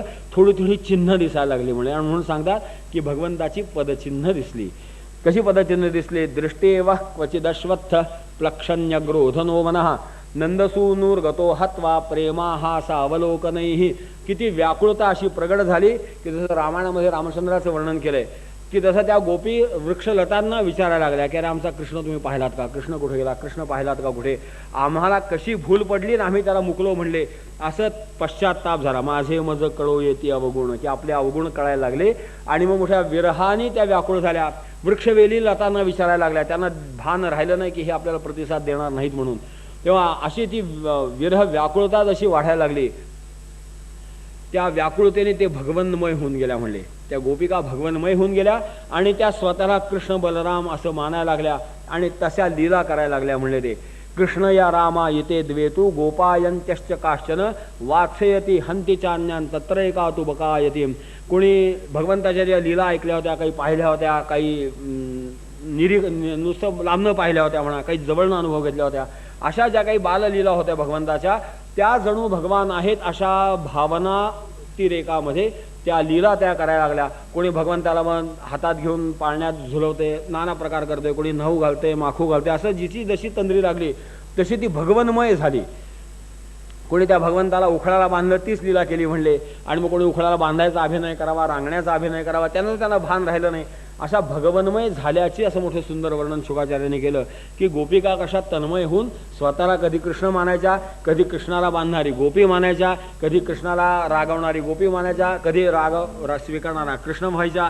अशी मोठी अद्भुत त्यांची अवस्था झाली आणि अशामुळं तो धूर सगळा गेला आणि भगवंताची चिन्ह प्रगट व्हायला सुरुवात झाली. पदानी व्यक्तमेतानी नंदसूनोर महात्मनः लक्षंतेहि ध्वजांभोज वज्रांकुश यवादिभी. की आणि असं भगवंताची ती चिन्ह पदचिन्ह होती की त्यांनी अनुभवली होती की ती पुतनेच्या प्रकरणामध्ये वर्णन केलेली आहेत.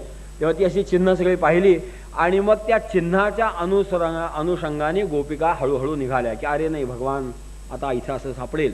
तेव्हा खरं म्हणजे प्रगट झाले होते, परंतु अहंकार किती सूक्ष्म आहे ते कसं ते चित्त चतुष्टयापैकी चित्तापर्यंत भगवान आले असतातच तिथे, पण तो जो अहंकार आहे त्याचा जर दंश झाला की मग चित्तालाही पुन्हा पदचिन्हांपासून सुरुवात करावी लागते. म्हणजे पुन्हा जे विराट स्वरूपाचं ध्यान सांगितलं ना तिथपासून पुन्हा या पदचिन्हांपासून गोपिकांनी सुरुवात केली की पुन्हा भगवंताचे ठसे पाहिले. आधी त्याचे चिन्ह पाहिली, ठसे. सगुण मूर्ती म्हणजे हा भगवंताचा ठसाच असतो पहिला, म्हणून भक्तिशास्त्राची सुरुवात सगुण मूर्तीच्या पूजेपासून सांगतात, ती याच्याकरता सांगतात. गोपिकांनी असं त्या भगवंताच्या पुन्हा प्राप्तीकरता भगवंताची चिन्ह पाहिली, अशी पावलं उमटलेली होती. तर त्या पावलांचा मागोवा घेत घेत गोपी कृष्णाला हुडकायला निघाल्या आणि त्यांच्या लक्षात आलं की देवाबरोबर आणखीन 2 पावलं उमटली आहेत म्हणले. तेव्हा आणखीन कोणतरी देवाबरोबर आहे. तेव्हा मग आपसात तपास करायला लागल्या की अरे ही भाग्यवान कोण म्हणले की आम्ही तर आमच्या करंटेपणामुळं भगवंताचं सुख घालवलं, भगवान आम्हाला दिसेना असे झाले, आम्हाला सोडलं भगवंताने. एक कोणतरी तरी भाग्यवान आहे. थोडं आणखीन बरं वाटलं की एक कोणतरी भाग्यवान भगवंताच्या बरोबर आहे. तेव्हा त्या चिन्हांचा मागोवा घेत घेत निघाले. कस्याः पदानि चैतानि याता या नंदसूनुनाः. की ते राधेची चिन्ह होती म्हणे. आता राधा या शब्दाचा तसा स्पष्ट उल्लेख भागवतामध्ये नाही, परंतु संत महात्म्यांनी राधाच मानलं. ह्याचा एक चांगला समन्वय आहे की परमब्रह्मापासून जीवत्वापर्यंत येणं हा निसर्ग आहे म्हणला, ही धारा झाली. की जसं उगमापासून समुद्रापर्यंत वाहत जाणं ही धारा म्हणतो, नदीची धारा आहे. तेव्हा हे असं ब्रह्मापासून जीवभावाला येणं ही धारा आहे. जीवभावाकडनं ब्रह्माला जाणं हे उलटं झालं, म्हणून ती धाराची उलटी राधा झाली. अशी चांगली उत्पत्ती सांगितली त्या राधा शब्दाची. संत महात्म्यांनाही मान्य आहे. तेव्हा आपल्याला प्रगट केलेले माणसं भले काय कशी का असेनात, परंतु म्हणजे मी जिथं वाचलं आता असं उकिरड्यातनं सुद्धा माणसाने सुवर्णरत्न घ्यावं असं धर्मशास्त्र सांगतं. बालादपी सुभाषितम ग्राह्यम. तेव्हा उकिरड्यावर पडलेलं होतं, परंतु चांगलं सुवर्णरत्न होतं. तेव्हा राधा भागवतात नाही, संत वाङ्मयात आली कुठनं, त्या संतांनी तो तर्क मांडला. तो दुर्दैवाने एका नालायक माणसाच्या हातात सापडला, पण का होईना ते त्यांनी ते प्रगट केलं, आपल्याला ते प्राप्ती झाली. तेव्हा अशी राधा शब्दाची व्युत्पत्ती आहे की धारा, आपण सगळे धाराच आहोत, की भगवंत स्वरूप आमचं आहे आणि आम्ही जीवभावाने वाहत चाललो, ही धारा. आणि असे महात्मे आहेत की जे जीवभावाकडनं ब्रह्मस्वरूपाला गेले, त्याचं प्रतीक म्हणून ती राधा झाली. धाराची उलटी राधा, अशी ती राधा होती. ती चरणचिन्ह पाहिली, पुढं बरं वाटलं त्यांना. आणि बरं वाटलं, इकडं काय झालं होतं, ती राधा खरंच होती भगवंताच्या बरोबर. कारण ती तशी फारच सात्विक होती, सगळ्यांमध्ये श्रेष्ठ सात्विक होती. तिचं वर्णन असं करतात की जणू भगवंताची भक्ती राधा रूपाने प्रगट झाली होती. की हे सगळे गोपी होती ना, ही सगळी सामान्य प्रकरण होती, देवता वगैरे नव्हत्या. त्या आपण काल्याची करताना ऐकतो की नाही की देवतांनी ते नाकारलेलं होतं. आम्ही येत नाही म्हणले, मागच्या जन्माला कुठं अस्वल माकड करायला लावलं, या जन्मात भगवंताबरोबर येत नाही. तेव्हा भगवंताबरोबर येत नाही नारदाकडनं ऐकल्यावर ऋषीमुनींना मोठी संधी वाटली की चला भगवंताची सेवा करायला मिळते. आणि मोठे अधिकारी महात्मे गोपी झाले होते, मोठे ज्ञानी प्रकांड पंडित असे लुळे खोळ्यासारखं वागत होते भगवंताच्या भक्ती करता.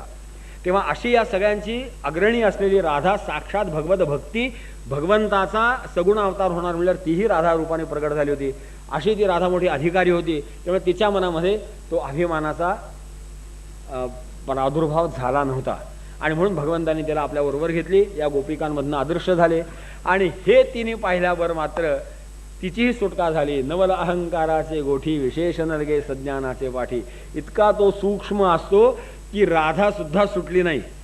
तिला वाटलं की खरंच की आता हा माझ्या कह्यात आला म्हणले, आता सगळ्यांना सोडलं, पूर्ण माझ्या ताब्यात आला. तेव्हा आता ह्याला ताब्यात आता वर्चस्व गाजवलं पाहिजे. ती कृष्णा म्हणली माझे पाय दुखायला लागले रे, तुझ्या खांद्यावर बसव म्हणले.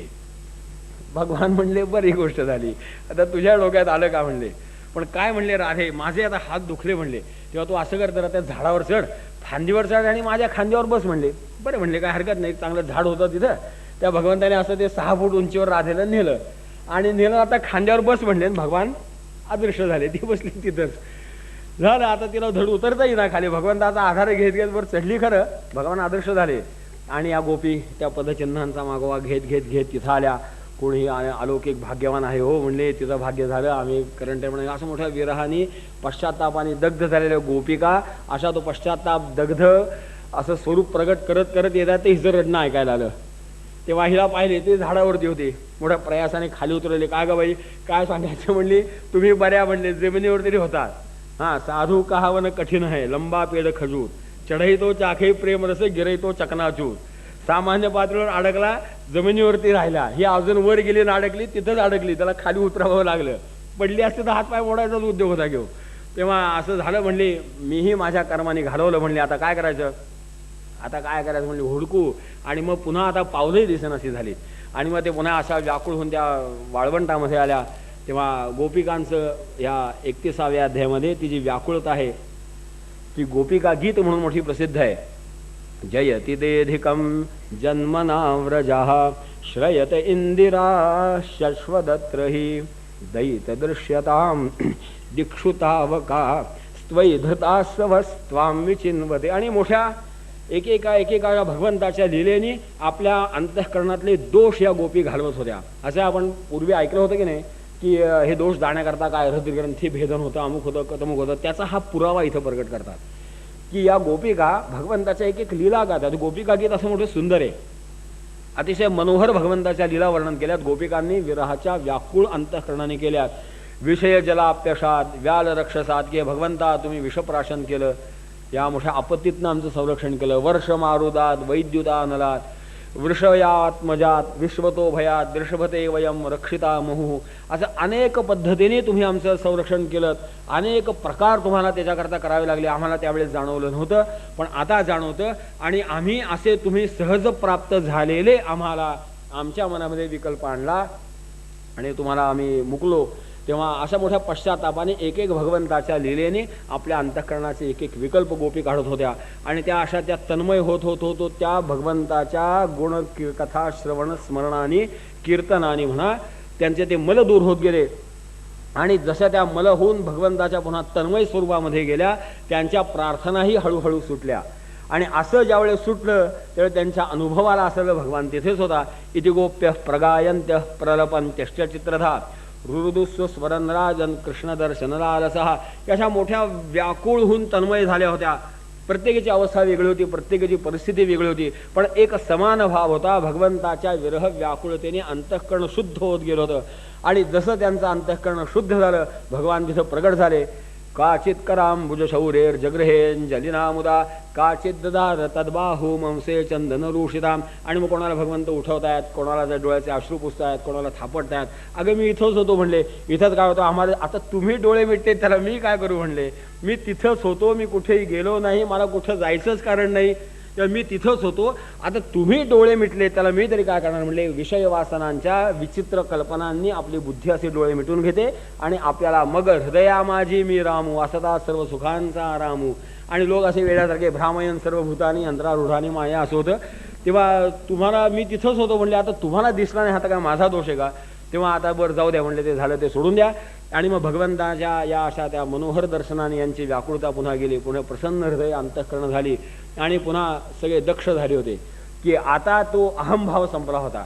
की त्यांच्या लक्षात आलं की ही आपलं महात्म्य नाही, त्याची इच्छा असेल तरच ते होऊ शकतं. तेव्हा तीही जी काही थोडीशी अहंकाराची वृत्ती होती ती ह्या तापाने नष्ट झाल्यामुळे त्या इतक्या प्रसन्न ज्या सगळ्या वृत्ती या भगवदर्पण झाल्या होत्या, अशा वृत्ती भगवदर्पण झाल्यानंतर म्हणजे आता मोठ्या चतुर होत्या. त्यात एक गोपिकांनी प्रश्न मोठे सुंदर केले होते की त्या गोपी कृष्णाला बघ विचारतात, का रे कृष्णा म्हणले आम्हाला तुम्ही एक सांगा, भजंतोन्यू भजंतेक एक एतद्विपर्ययम नोभयांश भजंतेक एतन्नो ब्रूहि साधुभो.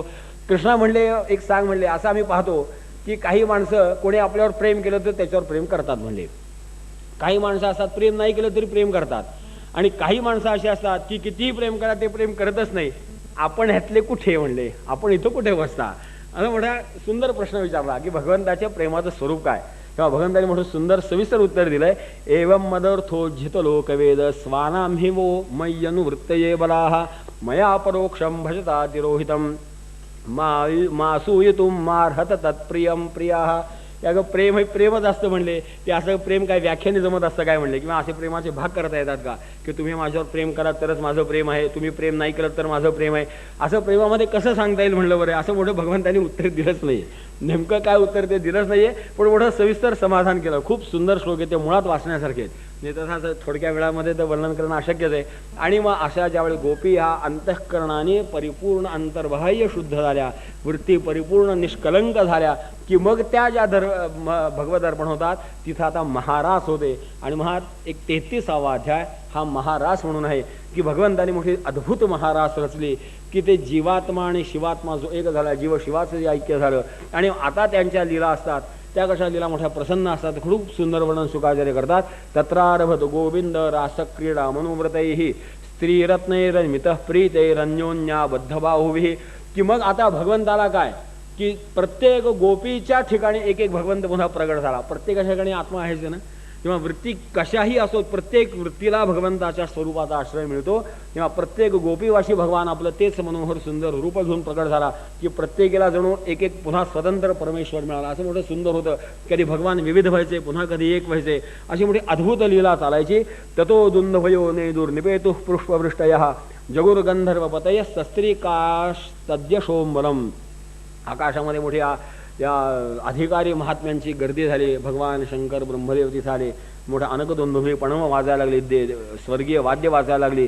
आणि अशा त्या सुंदर ह्याच्यामध्ये सगळे मोठे अद्भुत नेत्राने अनिमिष नेत्राने पाहताय की तत्राती शुशुभेताभिर्भगवान देवकी सुतः मध्ये मणीनाम हैमानाम महामर्गतो यथा. आणि असं मोठं सुंदर एक तेजस्वी रत्न असावं आणि त्याच्या भोवती असं पासू इतर रत्नांसारख्या अशा गोपिका असाव्यात. असं मोठे सुंदर क्रीडा करतायत. जणू कालही स्तब्ध झाला होता त्या ह्याच्यात. भागवतकार वर्णन करतात. रेमे रमेशो व्रजसुंदरीभिर यथार्भकस्व प्रतिबिंब विभ्रमः. पुन्हा संधे येऊ नये म्हणून सांगतात. जसं लहान अर्भक मोठ्या निष्पाप वृत्तीने लीला करतात आणि मग त्याच्या कुठल्याही लीलेचं कौतुकच असतं, तसं भगवंताचं होतं की लहान मुलगा त्यांनी पाय नाचवले तरी कौतुक आहे, लाथ मारली तरी कौतुक आहे, तो हसला तरी कौतुक आहे, रडला तरी कौतुक आहे. तसं जे निष्पाप अर्भक असतं तसे यांच्या वृत्ती कशा होत्या म्हणजे पुन्हा पुन्हा शुकाचार्य कसं सावध करतायत पहा. आणि तरी आपली करंटी माणसं आपल्याला कुठे घेऊन चालली आहेत तेव्हा पुन्हा पुन्हा सावध करतायत की बाबांनो ही अवस्था लक्षात घेण्याकरता ही निष्पाप वृत्ती लक्षात घ्या की लहान अर्भकाची जी वृत्ती असते तशी तिथं वृत्ती होते. कुठल्याही विषय वासनेचा वास सुद्धा इथं येता कामा नये. आणि म्हणून अर्भका यथार्भका की लहान निष्पाप बालक जसं क्रीडा करतं तसे ती क्रीडा मोठी अद्भुत होते. आता बालकाच्या क्रीडेचाही काही भरोसा नसतो, त्याचा काय हिशोब आहे का, त्याला काही तर्कशास्त्र आहे. तसं कसलंही तर्कशास्त्र नाही, कुठलंही शास्त्र नाही, काही नाही काही नाही. अशा त्या लीला सुरू झाल्या भगवंताच्या. काही वेळ ते पाण्यामध्ये खेळले, काही पुन्हा उपवनामध्ये गेले. एवं शशांकाशु विराजिता निशा ससत्यकामो नुरता बलागणः शिशेव आत्मन्यवरुद्ध सौरतः सर्वाशरत् काव्यकथा रसाश्रयाः काय सांगू म्हणले राजा तुला, या काव्यांमध्ये शरद ऋतूचं ज्या ज्या प्रकाराने वर्णन केलं होतं कवी महात्म्यांनी, आणि ते कवी महात्म्यांमध्ये कित्येक वेळा कविदृष्टीचं सुद्धा वर्णन असतं, प्रत्यक्षात असो नसो वाचार मनाने अर्थवादाने अनेक वर्णन करतात. जसं जसं वर्णन होतं नव्हतं ते सगळं जणू त्या उपमानामध्ये प्रगट झालं होतं. आता कशा कशाचं वर्णन करू म्हणले, असं अलौकिक सृष्टी सौंदर्य निर्माण झालं होतं. त्यामुळे अद्भुत रास झाली, ब्रह्मदेवाच्या रात्रीपर्यंत रास झाली. म्हणले 43 लाख वर्षाची रास झाली, कदाचित त्याच्यापेक्षा आता जास्तही असेल. किंवा असं म्हणून सगळं स्तब्ध झालं होतं. ती महारास अशी झाली. तेव्हा राजा पुन्हा थोडा सामान्य पातळीवरतीच होता. तो म्हणला किंवा कदाचित ही पुन्हा आमच्यासारखे गणंग पुढे ही कथा वाचणार आहेत असं माहीत असल्यामुळे शुकाचार्याने त्याच्या लेखी पुन्हा एक प्रश्न विचारला. स कथम धर्मसेतू नाम वक्ता करता अभिरक्षिता प्रतिपमाचरत ब्रह्मन परदाराभिमर्शनम, की जे आजही या साहित्यिकांच्या डोक्यात आहे तेच राजाने प्रगट केलं होतं की हे असं परदाराभिमर्शन होत नाही का देवा, ब्रह्मन म्हणले. तेव्हा शुकाचार्य थोडे क्षणभर स्तिमित झाले. म्हणले अरे याला काय आता सांगू म्हणले, तेजी यसा न दोषाय वन्नेस सर्व भुजो यथा. आता याला 28 अध्याय सांगून उपयोग नाही. अनधिकारी माणसाला काय सांगावं की भक्तीच्या या उच्चतम अवस्था या साहित्यिकांच्या लक्षात यायच्या कसा, की ज्यांनी ज्ञानेश्वरीचा अभ्यास केला फक्त उपासना केलीच नाही, त्याला पुढचं रहस्य कळायचं कसं. तेव्हा आता काय सांगायचं. ते म्हणले बाबा तुला तर एवढं मागचं सगळं मी पहिल्यांदा रासक्रीडेच्या आरंभी तुला सगळं सविस्तर कल्पना दिली होती, तुझ्या नाही लक्षात राहिलं. मग आता तू एक तरी गोष्ट लक्षात ठेवायची, ईश्वराणाम वचसत्य तथैवा चरितम क्वचित, की आता हे जर उजाडत नसेल तर निदान एवढी तरी श्रद्धा ठेव की अरे देवाच्या बोलण्यावरती विश्वास ठेवावा. देव वागतो तसं कशाला वागायचं. त्याला एक उपमा मोठ्या आप्पांनी चांगली हे स्पष्ट होण्याकरता उपमा दिली, भागवतात नाही कृष्णकथामृतामध्ये आहे. ते म्हणले असे वैद्य सांगतो तसं वागावं, वैद्य वागतो तसं वागायचं काय कारण आहे. किंवा वैद्य जे सांगतो वागायला तसं वागावं माणसाने. त्याच्यात जर तुम्हाला मागचं सगळं कळलं नाही नाहीतर काहो म्हणले एक आणखीन शंका आहे की कृष्णाने आग गिळली त्यावेळी ना तुमच्या लक्षात आलं काही, गोवर्धन उचलताना नाही लक्षात आलं, मग रासक्रीडा तेवढी लक्षात आली काय तुमच्या. तेव्हा धर्म अधर्म इथे आठवला तुम्हाला. तेव्हा मनुष्याला आग घेता येत नाही, हा मनुष्य शरीराचा धर्म नाही तुम्हाला नाही लक्षात आलं, तिथं धर्माचं उल्लंघन झालं लक्षात नाही आलं, रासक्रीडेतच लक्षात आलं. तो जर अधिकार तुमचा नसेल तर त्या भानगडीत पडू नका. इथं श्रद्धा ठेवा. ईश्वराणाम वचस सत्यम तेषाम आचरणम क्वचित, की त्याच्या बोलण्यावरती श्रद्धा ठेवावी. त्याचं बोलणं कुठलं, ती भगवद्गीता. तेव्हा भगवद्गीतेवर श्रद्धा ठेवा. तुम्हाला जर बाकी कृष्ण कळत नसेल ना, कृष्णाबद्दल जर विकल्प येत असतील तर काय करावं, त्याचं मोठं महत्त्वाचं मार्गदर्शन आहे की ठीक आहे तुमच्या आता नाही एखाद्याचा अधिकार, काय कळावं त्याला, नाही अधिकार कृष्णाचं महात्म्य कळायचा, सोडून द्या. कृष्णाने जे बोलला ना ती जी भगवद्गीता आहे त्याच्यावरती श्रद्धा ठेव आणि वाटचाल सुरुवात कर म्हणले. म्हणजे तुझ्या लक्षात येईल की अरे हे काय प्रकरण आहे. यत पाद पंकज पराग निषेव तृप्ता योग प्रभाव विधुता खिलकर्म बंधा स्वैरम चरंती मनयोपि नैहमानास्तच्छेयसा तव पुषः कृत एव बंधा. की अरे वेड्या, की ज्याच्या अंगठ्याच्या नखाच्या आभेचं दर्शन झालं तर ज्याला दर्शन झालं तो कर्माच्या पलीकडे जातो, त्याला कर्मबंधात मुक्त महात्मा होतो. तो निस्त्रय गुण्ये पथवितरकाम को विधी को निषेधा अशी त्याची अवस्था होते. ज्याच्या आभा मात्र दर्शनाने एवढी अवस्था प्राप्त होते की त्याला विनिषेध संपतात. आता त्याच्या स्वरूपाबद्दल तू विनिषेध लावायला निघालास, किती तुझा धाडस म्हणावं का वेडेपणा म्हणायचा हा. तेव्हा असं आपल्या बुद्धीला भरकटू देऊ नको म्हणले. आणि त्यामुळं हे कळलं भाग्याची गोष्ट आहे. नाही कळलं तर श्रद्धा ठेवावी. आणि म्हणून आपली अवस्था तशीच आहे की आपण परीक्षितापेक्षाही फार खालचे आहोत. तेव्हा आपल्याला हे सगळं कळणं अशक्य गोष्ट आहे. निदान श्रद्धा ठेवावी की असं ते प्रकरण झालं, क्वचित आपल्याला लक्षात येत नसेल. आणि म्हणून हा श्लोक लक्षात ठेवावा की ज्याच्या चरणकमलाने मनुष्य कर्मातीत होतात तेव्हा त्याला आपण कर्मबंधाने बांधायचा विचार करावा का, हे आपलं वेडेपण ठरू शकतं. सूर्यावरती थुंकण्यासारखं हे होतं. तेव्हा कृष्णचरित्राचा विचार असा मोठा गंभीरपणे करावा लागतो. शुकाचार्य म्हणतात की राजा, की असं या ब्रह्मरात्र उपावृत्ते वासुदेवानुमोदिता अनिच्छन्तो यजुर्गोप्य स्वग्रहान भगवतप्रिया, की असे महात्मे पुन्हा येतात. आम्ही वैकुंठवासी आलो याची कारण अशी. तेव्हा असं अनिच्छन्न कोणाला इच्छा असते का हो तिथनं कुठून इथे या उपाधीमध्ये, पण तरी सुद्धा येतात भगवंताच्या आदेशाने येतात. म्हणजे अशी मोठे महारास झाली, जीव शिवांचं ऐक्य झालं. आणि मग अशा महात्म्यांना भक्ती मार्गाच्या प्रस्थापनेकरता भगवंत पुन्हा पुन्हा पाठवतो. आणि तशा त्या गोपी पुन्हा आपल्या देहवृत्तीवरती आल्या, आपल्या घरी परत गेल्या असं त्याचं सांगितलंय. आणि अशा या ज्या चिन्मय रासविलासाचं जे अध्ययन करतात, जे अनुष्ठान करतात, त्यांना भगवंताच्या परम पवित्र अशा चरणकमलांच्या भक्तीची प्राप्ती होते. गोपाल कृष्ण भगवान की जय. भगवान की जय। आरती कुंज बिहारी के श्री गिरिधर कृष्ण मुरारी के। आरती कुंज बिहारी के श्री गिरिधर कृष्ण मुरारी के। गले में वैजयंती माला बजावे मुरली मधुर बाला। श्रवण में कुंडल झलकारा, श्रवण में कुंडल झलकारा। नंद के नंद आनंद कंद मोहन भजत नंद राधिका रमण बिहारी के श्री गिरिधर कृष्ण मुरारी के। आरती कुंज बिहारी के श्री गिरिधर कृष्ण मुरारी के। गगन सम अंग कांतिकारी, राधिका चमक रही आरी। लखन में ठाड़े वनमाली, लखन में ठाड़े वनमाली। भ्रमर सो अलक कस्तूरी तिलक चंद्र सी झलक ललित छवि श्याम प्यारी के श्री गिरिधर कृष्ण मुरारी के। आरती कुंज बिहारी के श्री गिरिधर कृष्ण मुरारी के। कनकमय मोर मुकुट बिलसे, देवता दर्शन को तरसे। गगन से सुमन राशि बरसे, गगन से सुमन राशि बरसे। बजे मूर्छंग मधुर निरगंग, बालनी संग अतुल रति गोप कुमारी के श्री गिरिधर कृष्ण मुरारी के। आरती कुंज बिहारी के श्री गिरिधर कृष्ण मुरारी के। जहाँ ते प्रगट भई गंगा, कलुष परिहारी श्री गंगा। स्मरण ते होत मोह भंगा, स्मरण ते होत मोह भंगा। बसी शिव शीश जटा के बीच रहे, अध कीच चरण छवि श्री वनवारी के श्री गिरिधर कृष्ण मुरारी के। आरती कुंज बिहारी के श्री गिरिधर कृष्ण मुरारी के। चमकती उज्ज्वल तट रेणु, बज रही वृंदावन वेणु। चहु दिशि गोपी ग्वाल धेनु, चहु दिशि गोपी ग्वाल धेनु।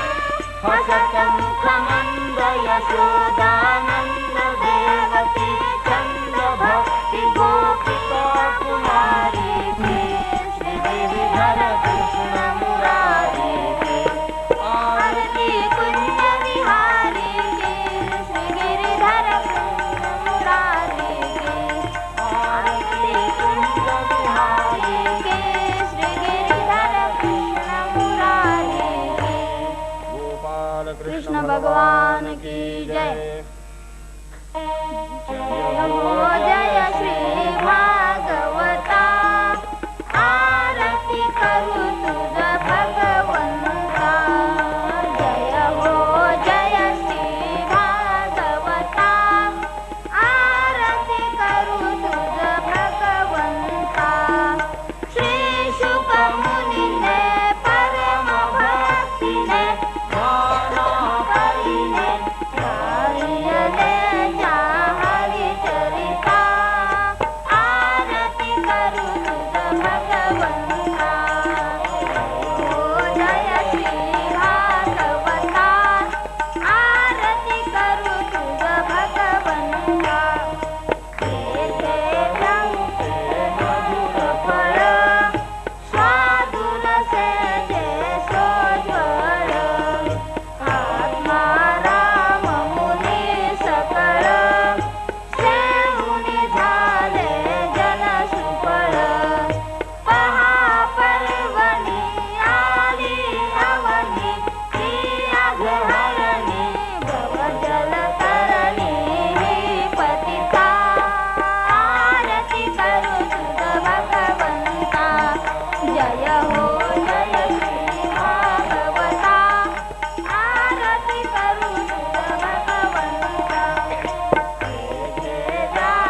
पुंडलिक वरदा हरी विठ्ठल. सद्गुरु ज्ञानेश्वर तुकाराम महाराज की जय. सद्गुरु दास गणो महाराज की जय. जय जय रघुवीर समर्थ. नमः पार्वती पते हर हर महादेव.